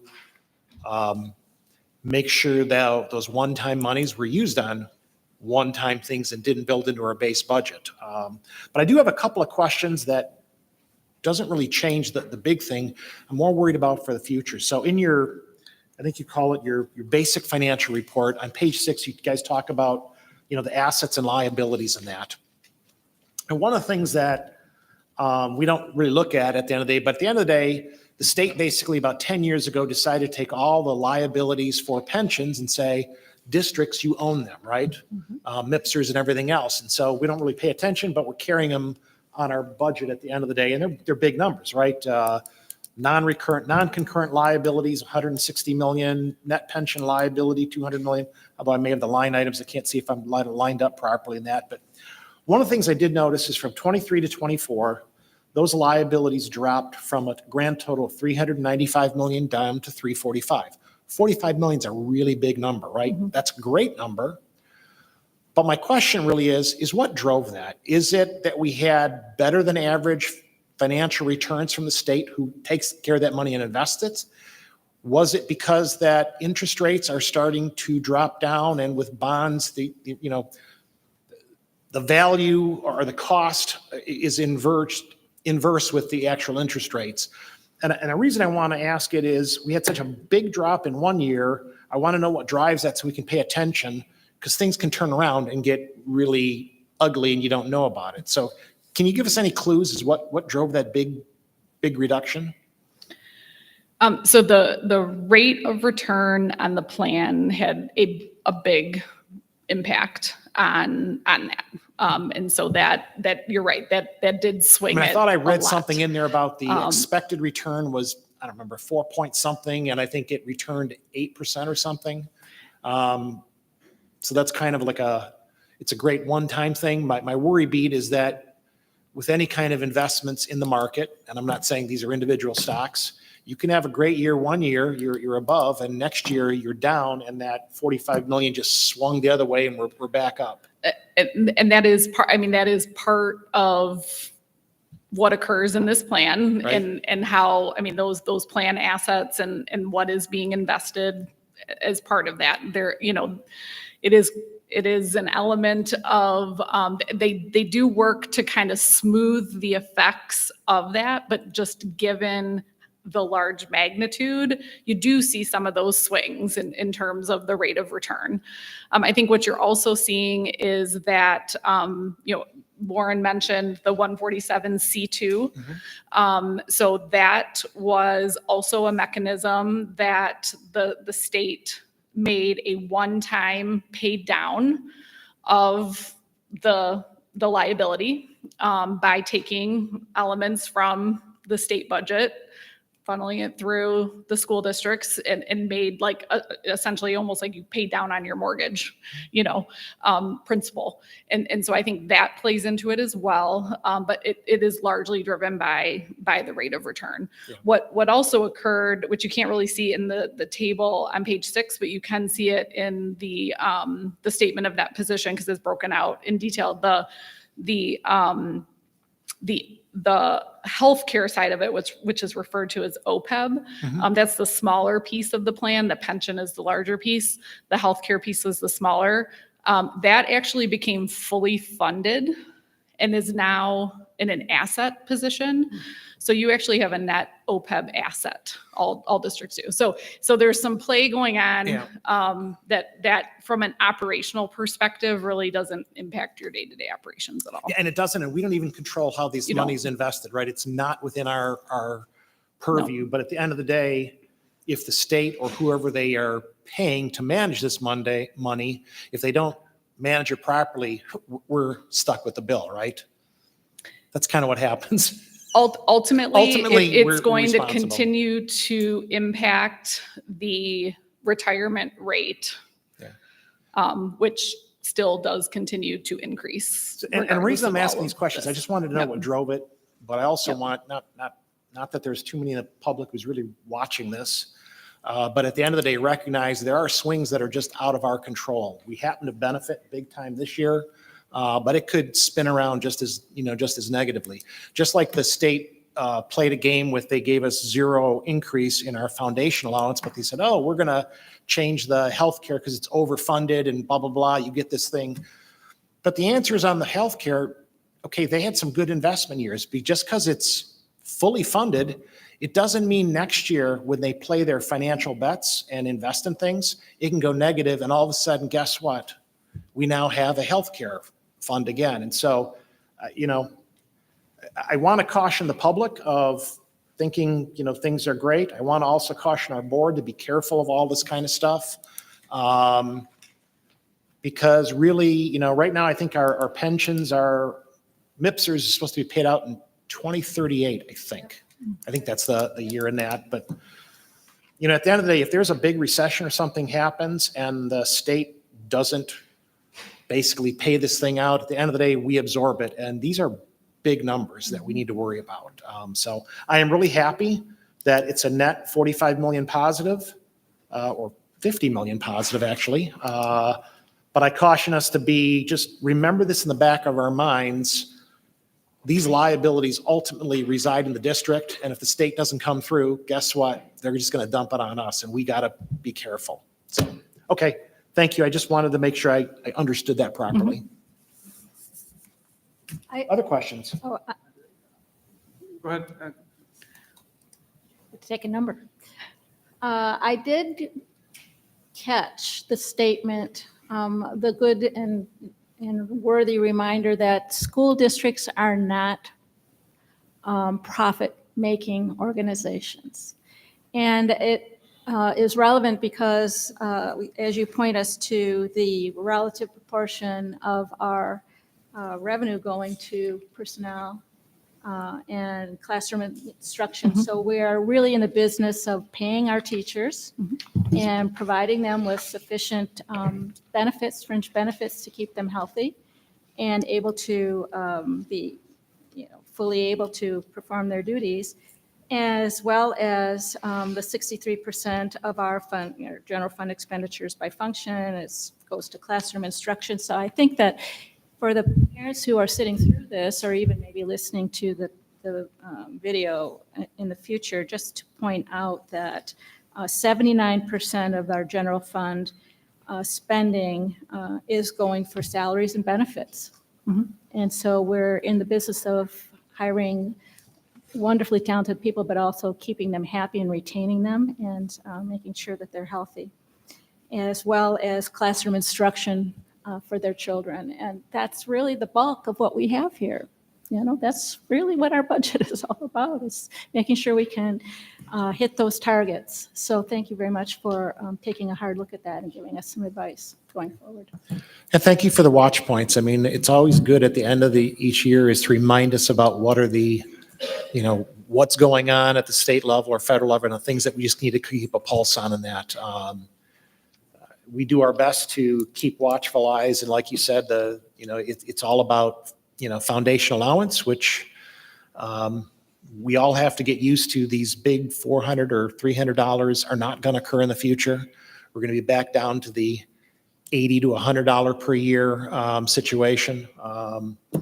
Our fund balance is going to come down significantly this next year just because we did negotiate some contracts. We consciously, are moving that money into teachers' hands because inflation is out of control. So it's important that as a government, we maintain that. But as we start as we start taking our fund balance down, we got to be really careful with the slope of that fund balance. Because once it starts accelerating downward, sometimes it's really hard to flatten itself out. And so it's a good watch point, and thank you for keeping our eye on the ball, and continue to do that. There's been districts around the state that, I'm not saying they didn't keep their eye on the ball, but they just had some snafus, right? Big dollar snafus of $15, $20, $30 million, and now they're in big trouble in that. It wasn't the result of the audit. It was some other issues in that, but I'm glad that you're looking at our processes and kind of making sure that our processes are capable for running for the future, because that's really important to us. And Mike Zoff, you're not here. I'm pretty sure you're not watching, but thank you for the years of your team delivering on that. And I think you've handed us over in really good shape to Devin, and we're going to be in good shape running forward. Can I ask a bunch of questions? I have a bunch. I just want to go back to some easy ones, I guess. The general fund expenditures by object, you noted we were 79% salary and benefits, right, as a percent of our general fund balance. What is the state average for that, or what's a benchmark number? What should we be tuning into? This is slide 4. Yes, I do have the average. I've presented that off the top of my head. I don't want to quote it wrong. So Jen, I think for those interested in President Wilson's question, if you look at the state reporting, the 1014 report, we'll give you, and I mentioned this, I believe, last week, breaks out percentages in a quick Google search of that 1014 report. You kind of zero in on that, President Wilson. I'll reiterate what I said last week was the fact out of 800 local school districts and public school academies, there are 800 plus. For instance, our administrative spend is about 760, I believe, out of that. So districts look at that in different ways. Some districts will put significantly more into other areas. But that personnel component of that, I've seen in 33 years of doing this, it trends between 79 and 85%. Yep. All right, well, that's helpful. Turn into the next slide, 5. The current state average general fund balance, I think you said was 21.86 or so. Yep. What has that looked like over time? We see what our fund balance percentage has been, down as low as 25% in 17, but what's been the overall statewide fluctuation, if at all, around that statewide average? Does that make sense as a question? Yeah, I would say it probably has ranged from, in my tenure, this has probably been the highest I've seen it. It's probably ranged from 15 up till where it is now. I can kind of add a little bit. Yeah, go ahead. I think that's kind of a loaded question because we're kind of in unprecedented territory now. We're coming off of COVID. All these districts have COVID funds. How they used it, what's structural, what's not. So I think COVID kind of bumped that up to probably the highest in recent history. But the next couple of years are going to be kind of unknown.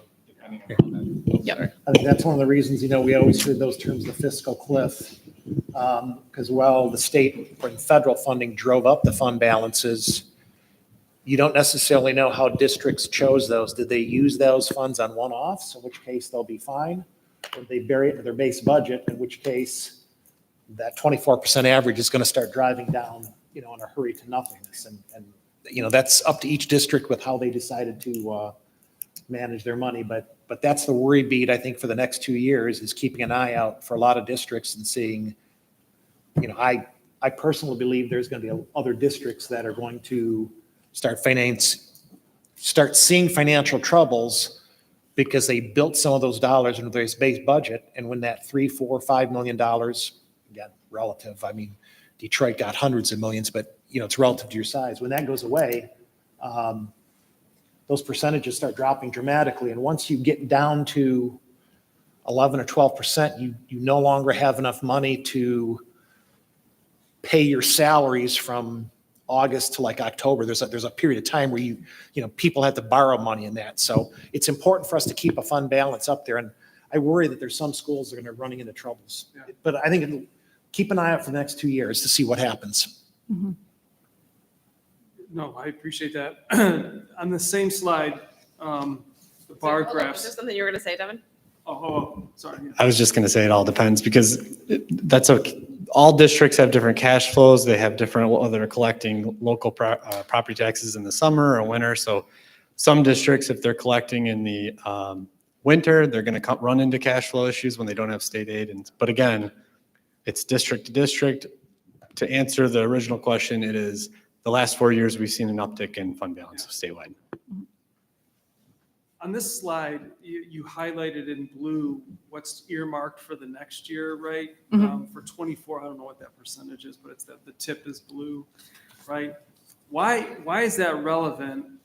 I seriously mean that. Like, why is that relevant? Why highlight that for us, especially in years previous? And did I get that right? That's what's earmarked in 24 fund balance for something next year. Why?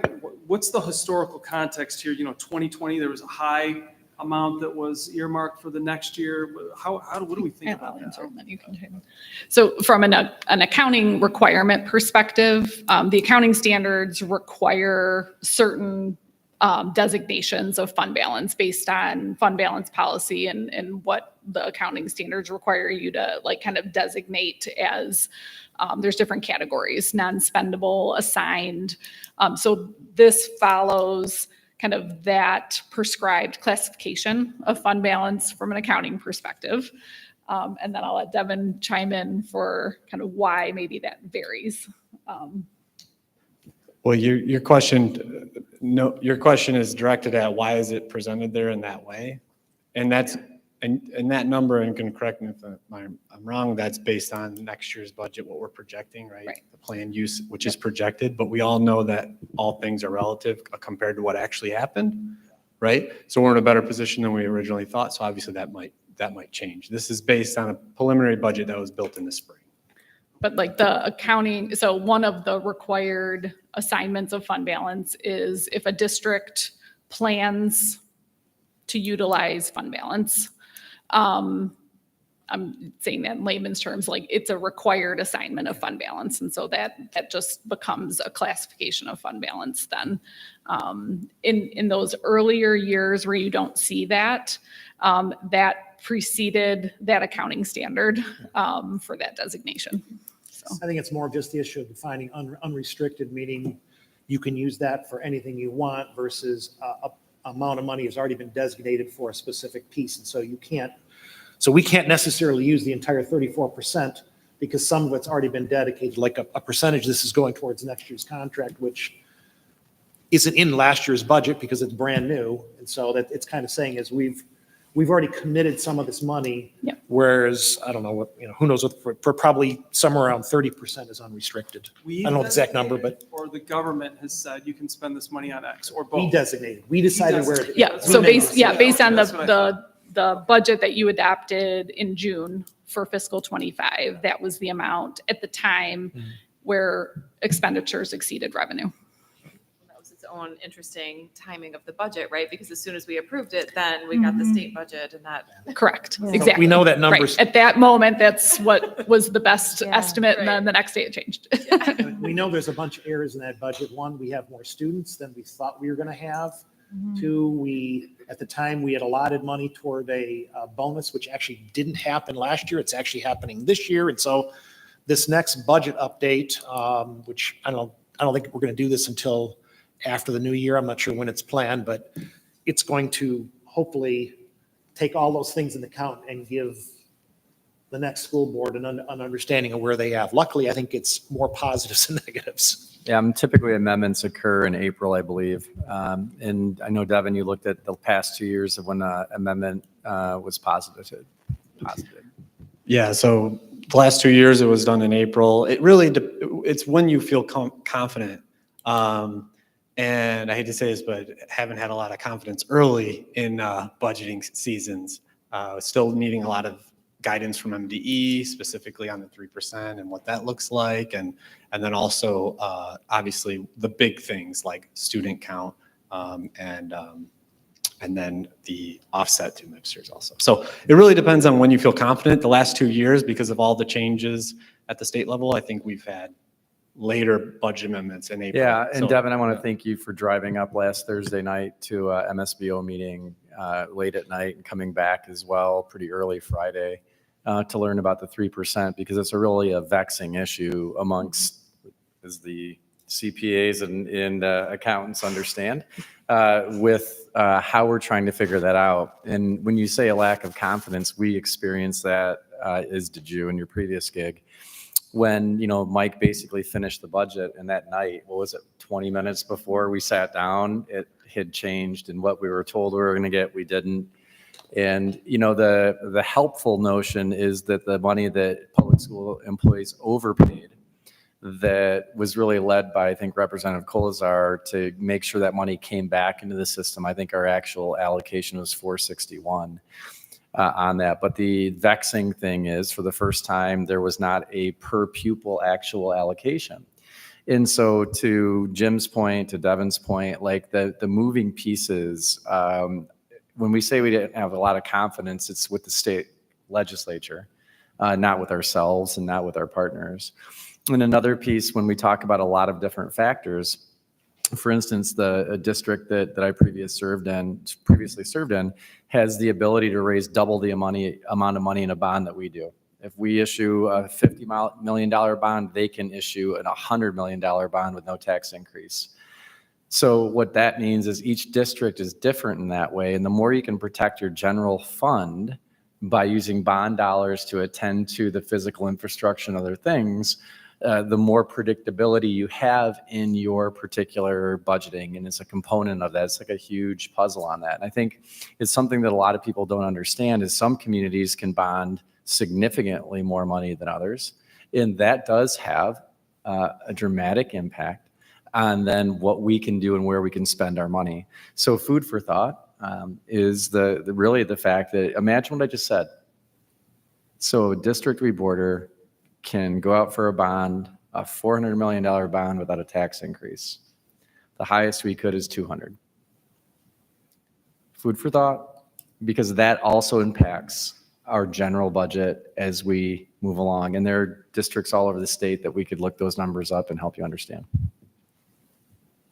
Good point. No, I appreciate that. And on the subject of per pupil allowance, to totally put you on the spot here, because I think it's probably just a black box for so many of us, but what is your guess on, I always ask this. All right, I'm going to be silent right now. What is your best guess, on what the future holds for, next year or the next 5 years in terms of increases?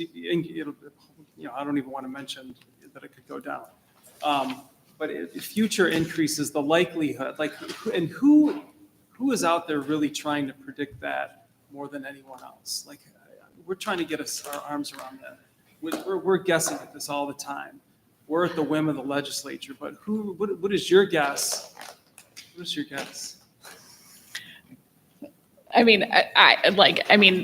For me personally, I was surprised that the fiscal 25 came in with no increase, because I was surprised at the last minute shift, to be honest, that there was this play of these moving pieces at the last minute of where they took things and did what they did. And so because of that, I would say, kind of all things become on the table. As you know, occurs when negotiations are in play and funding is in the works. I think given where we're at in an election year nationally and just what's to take place as well as economically, I think it's just really, really hard to tell. I can say there's been just a much greater focus on, categorical state grant programs that has shifted away from just this general allocation of unrestricted, your foundation allowance, where it's become much more focused to dictating what you're spending it on. So those have been great programs that have enabled districts to do a lot in instructional support, the mental health and safety and those different priorities. But I do think that does, takes away, it shifts where you can, spend those dollars. So I don't think, the times of the hundreds of dollars of increases in per pupil is going to continue. I do fear that it is going to level off and that it is going to be more nominal into the future. That's my Which, this is scary at all. prediction.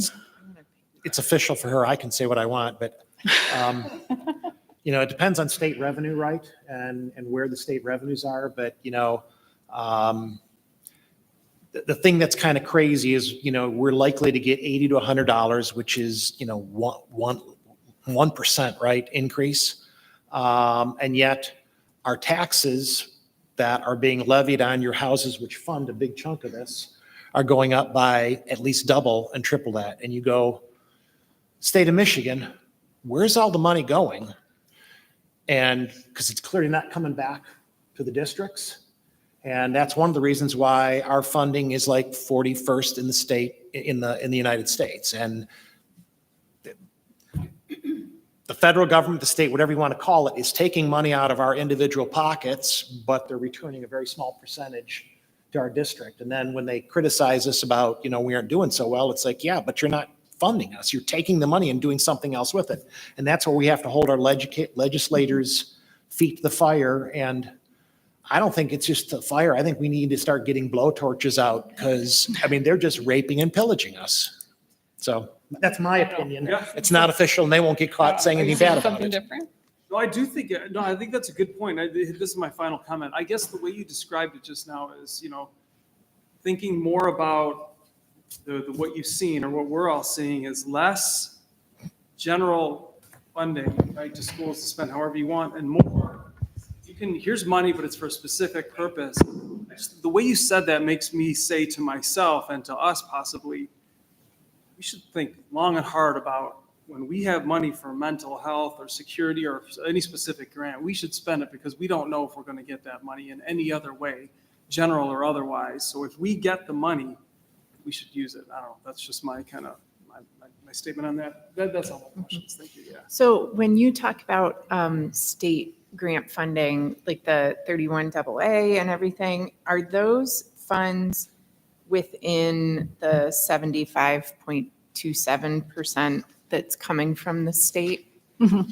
Okay, so it's foundation allowance plus any grant funding that we might get as well? Yes. Yep.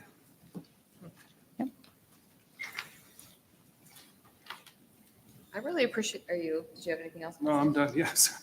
Okay, I was going to say, I appreciated in the narrative and also in the general fund expenditures by function that you really highlighted that the support services, both for other and pupil, are starting to take, incrementally more out of our entire pie, right? I think one of the things that's interesting to me is that our athletics continues to remain the same, which is a pretty significant budget point, I think, in a community. Mm-hmm. I support it, right? It's like all about how we are connected as a community and all the great opportunities that our kids have. I just thought that was really interesting.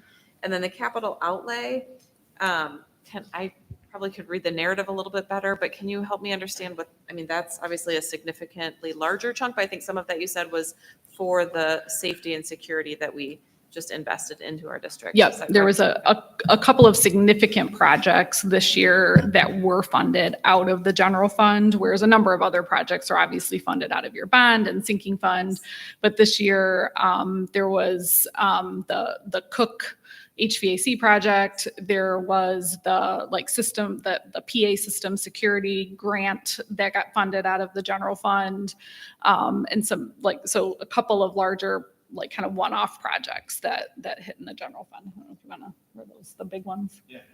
But to Melissa's point, where the question that she asked earlier, those funds were categorical funds that would not have been used for teacher or salary pay, right? Like the HVAC system and those were like safety and security categorical, like the 31 AA, and the Cook HVAC. Don't we get funding for that as well?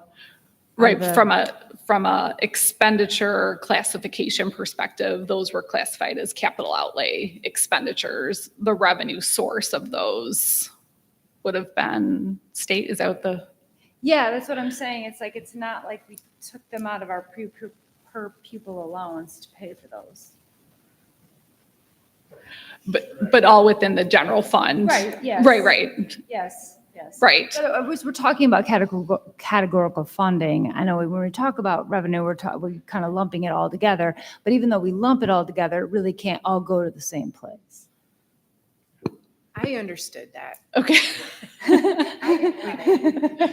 It all depends. But it's We have, earmarked, right? So like the 31 AA funds that come into us might be within the state funding allowance. Yes.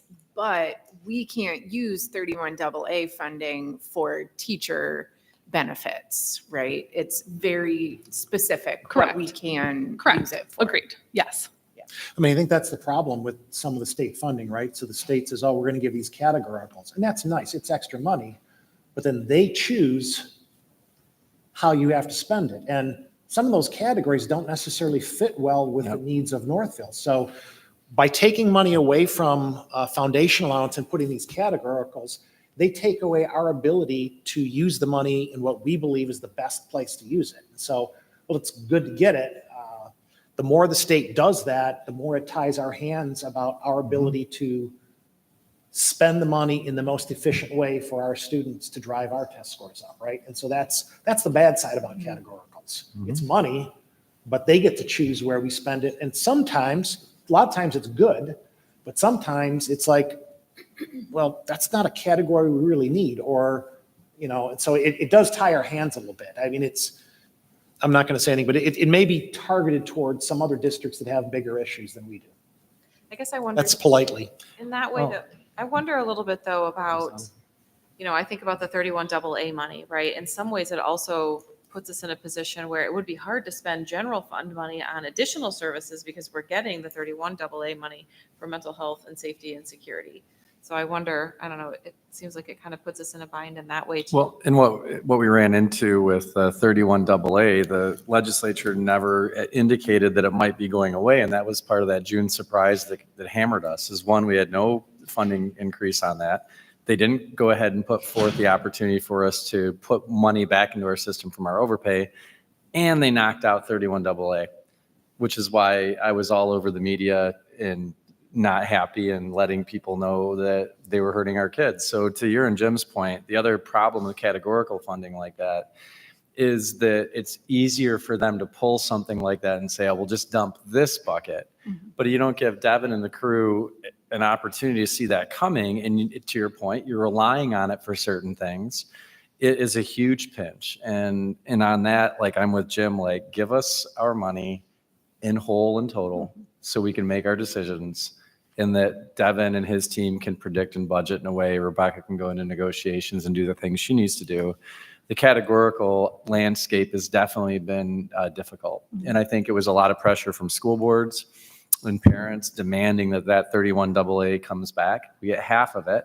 And what I was told by 3 different legislators is we have to tell you, RJ, like, this is not coming back. You will not get this back. I said, fine, we're big boys and girls. Let us know that a year ahead of time, not I wake up on a Tuesday or a Thursday morning and find out that it's gone.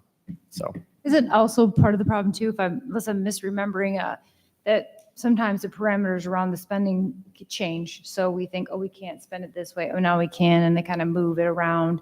I feel like that's happened. And then that costs a lot of personal time on your end or whoever's involved in that project in terms of kind of figuring out how can we best spend the money and kind of see where those limitations lie. And they change them as districts are or are not able to spend the money. Yes, your first point is absolutely true and very frustrating.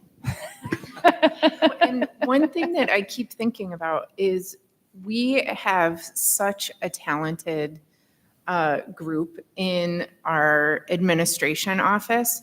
And for districts that don't have the depth of knowledge that we have, if they're told they have to apply for a grant and manage it and figure out like all of these other things where now they don't have the capability that we have.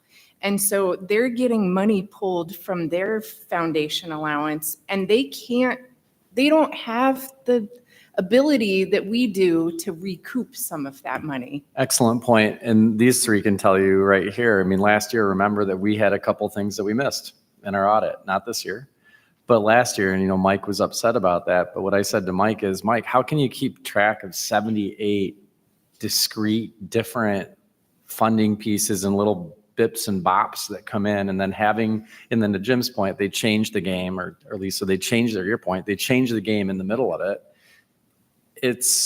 So yes, we advocate for straight money.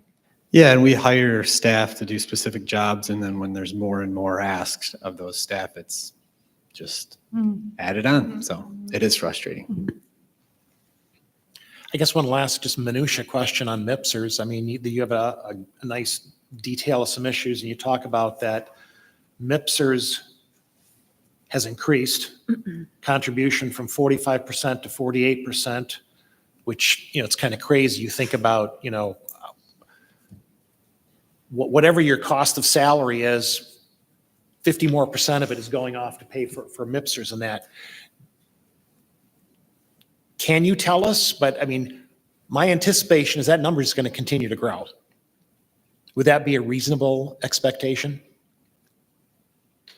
I believe it's just that is the outrageous how expectation. big that number is getting, but it just continues on a percentage basis to just get out of control. What number are you referencing when Like you say? the gross MIPSers. The contribution rate, we said it was at 45%, it's gone to 48%.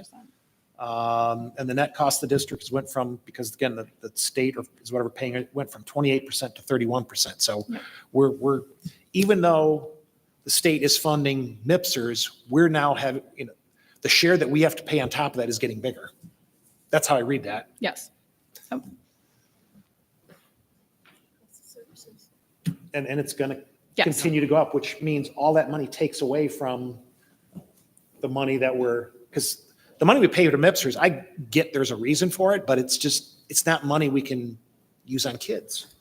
I think over probably the last 10 years, like some of the things that they've tried to do to fix the program has stopped the massive escalation of the rate, but it didn't change the fact that the rate has continued to grow, increase. And it's just taking more dollars away from us that we can spend in the classroom. And the 147 categoricals that the state has done has assisted the cash contribution element to districts. That's the 28% and now the 31%. So that's the cash piece that districts pay, but it doesn't, that gross rate is almost 50%. That is your expenditure number. That does That's hit the money every they district. give you in one pocket and say, you got this money, but we're taking it away again. So just a pass through in the system that we don't physically get to see you do anything with it. Yep. All right, any other questions? Great presentation. No, I appreciate it. Are folks comfortable voting on this? I mean, just a reminder, I mean, we understand the process and how it went this time, and this is pretty deep subject matter, even for folks who've gone through this process a few years, like I have, and many of us have. But are folks? I mean, I really appreciate this slideshow, but I have not had a chance to actually read any of the background documentation because it wasn't loaded into board book, in a time that I could have time to read it. We're against the deadline, though. Yeah. Well, what is our deadline to vote on this? November 1st? So we have to report to the state, but there is no deadline for you guys to vote on it. I need to report it we got to get it uploaded. So there is no requirement that the board approve the audit by November 1st to be in compliance with the state requirement. That just needs to get filed with the state. So by way of us issuing the audit and Devin uploading the FID, his piece of it, you'd be in compliance. So it's more a matter of board policy and board practice in terms of your voting. So just to clarify, from a compliance with state reporting, you do not have to take action by November 1st to be in compliance. That's good to know. So if that's Just helpful. have for years. Yeah. Right, right. Well, it's a couple of confluences, right? We had the transition, which caused. No one is, I'm certainly not trying to throw, blame on anyone here. I completely understand why we didn't get the documentation, all the background information, but we didn't, and I have not had a chance to read anything. And so I would like to be able to read what we're voting on, right? I think that's just kind of. Well, given the process of them filing, we don't have a board meeting next week. I don't think this is important enough because it's not a federal mandate or a state mandate that we have a special call to do it. Right. We can just bring this back. If there's any other questions, we could have it at our next board meeting, which would be like around The 12th. November 12th. November 12th. Yep. And we could, vote on it. I wouldn't necessarily ask them to come back. No. We'll just, have discussions with Devin and go from there. And I think, I guess is the way the process works, the information can still be uploaded as needed without a vote, right? Like that's what would happen next is we would still be in compliance and we would just have, give ourselves that flexibility to have, continuing discussion. I would love to be able to read it, and if I have questions from any of the backup, and to be able to, send those What I would on. suggest to be efficient, because we don't really want to draw them, have to make them come back. No, Read the report. If there's questions, send them ahead of time to Devin. If he can't answer them, he can always send an email and get a quick response, but that way it prevents them having to come back for a meeting. Yeah, and we're always available to answer questions anytime. So. So I that would just be a suggestion. I do completely agree, and I want to second Melissa's point. I guess my only differing point is that if it's not going to be uploaded, having a heads up, because we did not have a heads up. It was in the board book, but there was nothing letting us know that we were not going to be getting it until Monday afternoon. So, I didn't even know to look. When I didn't see it there on Sunday, there was no communication regarding when we were going to be getting the information. So I'm with Melissa. I'm not here to place blame on anyone. I'm just hoping that in the future, when we have issues of importance like this one, that it's completely, I'm a big believer in over communication, as my family. Over communicate and let us know when and where and how, because that would have, I still wouldn't have had time, but it still would have been nice to know what was going on. Is there any benefit to voting tonight? We can have questions answered on this at any time, right? We're at the point where we're going to have this filed by November 2nd already, or whatever it is, November 1st. Are you, knowing that you can ask questions about this anytime, does that preclude you does that mean you don't want to vote on this tonight? I think from a pure process standpoint, I do think, our process is we're supposed to get on board but on Friday so that we have a chance to read through it, right? And then can make logical decision given, I luckily was able to read through it, and then, man, I sped read. It's like a lot of pages, but I was lucky enough to be able to do that, right? Not everybody was able to. Since there's not a requirement, I would just put this off till November 12th. We'll vote on it then. Make it official. It doesn't violate any state policy for that. And as you read through this, if there's any additional questions, and I'm going to look through it some more in detail, but send the questions electronically to Devin in advance, so that way when we do have the next board meeting on the 12th, he'll already have the questions and have those. Sorry. Yeah, What so, do folks think about, comfortable with that? I agree with Jim. I think procedurally, I'd like to wait. Agreed. All right, Devin, so mechanically, process-wise, Megan, we'll have to figure out how to table this. But we'll just Or table move it it and to we'll just November change the numbering. It'll be whatever the number it is in 2 weeks. It's good to know it's delinked from the obligation to file it. Yeah. And so gives us permission. And I think your point about, we can continue addressing any wonderings that might percolate up to the top in an ongoing fashion. So it's probably healthy for us. And I think from the public standpoint, this is nothing, it's nothing for them to worry about. We have a clean audit. That was the most important thing to come out of it, right? Yes. This is just about process, and as a board, we're supposed to vote on things, and if you don't have enough time to actually read it, you're not actually doing due diligence in the process. And so that's. I will say this was brought to finance, and I know Devin made it clear if he had questions on it or he had questions with that on finance committee, I think back in maybe the 8th. So just to make sure if we're going to say things that we're saying everything we need to say. Well, no, and I think in honest, we thought that, but the anticipation was we wouldn't have a separate pre-meeting at finance because it was tight, but still, no one ever talked about not getting it in board book on Friday. It didn't show up till Monday, which honestly, I didn't know that it showed up on Monday either till, other board members said, hey, did you see this one? I'm like, I didn't see it either. So I crash course read it today. So I don't think there's any fault on either side. As a finance committee, we were there. We did agree to this, but again, we still anticipated that we would get it on Friday to review it. It's not fair to board members to vote on financial situations, given the fact they got it Monday afternoon and didn't see it till Tuesday morning. yep, and we don't need a vote. I think, correct me if I'm wrong, but you do have some instances where you finish the audit, they report it, and then the board sees it in November, right? Yes, So I have there's- clients so we're where. fine. Yep. We're fine. There is no reason to vote tonight Or if we you don't do feel something like like you have this where to. we talk about drafts like we're doing today, and then there's another approval in November, like Yep. you're going to do. So on October 8th, I gave an audit update. I said, when I get it, you'll have it. And that's what happened. You don't have to vote on it. If you don't have to, we can wait until November. But I need to file it because the state kind of gets mad if you don't do it. No, that's I fine. was mostly concerned about whether we had to call a special meeting next Tuesday. All right, no, that's good.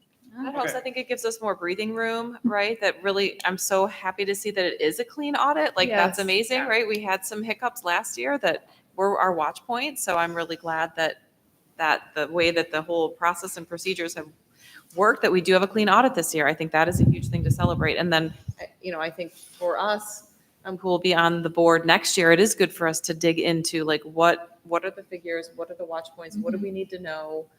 That it isn't a rush to like hurry up and just say, yep, all good. I think that that's important for us to do that due diligence. And that's something that we've all stood by for many years. That's important to us.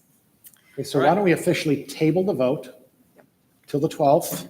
And then for the Ammerman bid, we'll rename that one as motion number 39. All right. So thank you. Thank you. Yes, thank you so much for all your hard Laura work. and Jen, thank you. Thank you also to Deb Converse for all of her work Oh, as yeah. well. Oh, I know yes. she's not here tonight. All right. Thank you. All right, well, that will bring us to our bid award, number 11 on our agenda tonight. Do we have to change the agenda item numbers? Yeah, we'll call it number 39 this time. Oh, the motion we do. Motion number. Okay. So, Dr. Campbell-Boytel. Yes, I am bringing motion number 39, that the board authorize the administration to award contracts for Ammerman Elementary additions and renovations in the amount not to exceed $320,006 as outlined in the October 21, 2024 AUK construction letters and funded through bond 2023 as presented. Support. All right, so we have a motion properly presented by Dr. Campbell Boytel and supported by Ms. McIntyre. Any, we had this in board book, but any introduction or background on this? think Or anyone, we or questions? I mean, These Well, were we have, reviewed and- yeah. we have Steve here. Steve is here. Yeah, you want to ask any questions? Seems like We talked about it. Yeah, we already talked about this in finance subcommittee. Presentation I'm gonna do. Yay. This guy right here. He said I talk too much, so I'm gonna take it back a notch. You talk Steve. It's a couple, last time we said there was a couple contracts we didn't have done yet. So these are those 2 contracts. So that's, this is not our normal process. So we normally vet them through finance, bring them up. So good news is after the due diligence, we're good. We're ready to award. I appreciate the board taking action on this tonight. Just to clarify something for Trustee Meyer, the Cook HVAC project was special revenue from Wayne Risa. So 22, 23, 23, 24, and I believe 24, 25, they're giving us kind of a supplemental payment. And we're doing a couple different projects at Cook. HVAC is one of them. We're looking at door hardware, and we're trying to get actually a greenhouse in there in probably about a year. So Thank you. there you go. Vote for that enhancement millage. Yes. Yeah, vote yes. Oh, is that, it's probably Act 18 money. Yeah, it's It is. Act 18. Right. And I think after the 24, 25, that's probably no additional revenues coming from that particular fund. So what fund is it? No, I'm sorry, not. It's an additional payment from Act 18. Yeah, so it's our Wayne County Act 18 funding. And so what happened is through some operational things, they had extra funds. So they decided to give 3% back, I believe. And so those were the extra payments that we received. And so we decided to utilize them for Cook, obviously. So Okay. So it is Act 18 money. yes, yep. All right, any other questions? All right, let's vote. All those in favor? Aye. Any opposed? All right, the bid award passes. Thank you. That was 39. That brings us to agenda item number 12. Are there any added agenda items? Anyone else? All right. That brings us to our second and last opportunity for public comment. No cards from me. Going once, going twice. That brings us to 14. Questions, comments from board members. Do we have any? Well, we should mention that we had the first baseline blitz and we came out ahead, beat the district from the north, and the football game, got to keep the jug, right? And Dr. Weber partook in our halftime show as well. It's kind of weird that we're not talking about the team up north. That is such a weird thing for me to say. As a Michigan grad, the team up north, wait a second.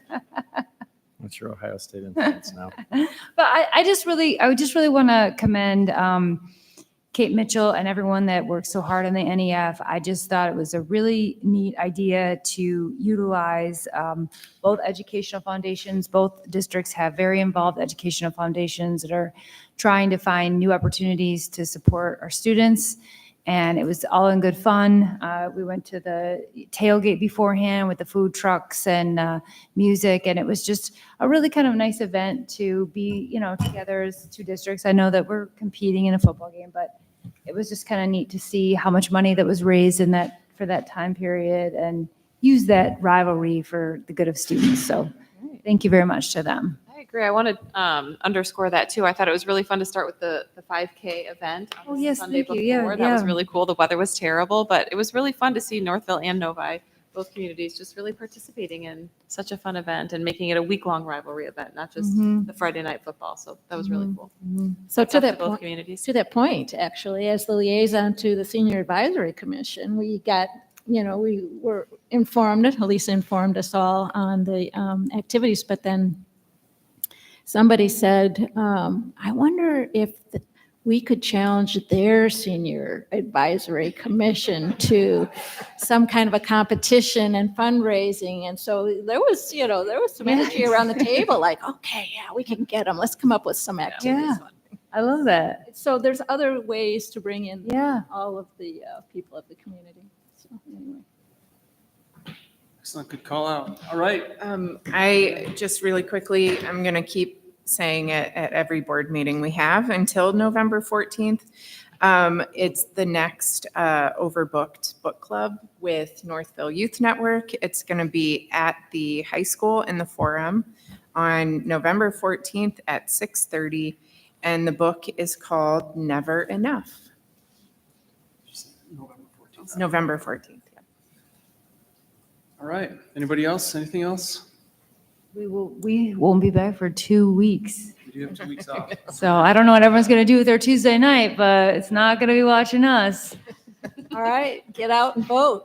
On that note, let's call us adjourned at 9:38. Thank you so much. Thank you, Winchester, Ms. Lindsay. Yes, thank you very much. Wonderful building, awesome meeting. Such a good school.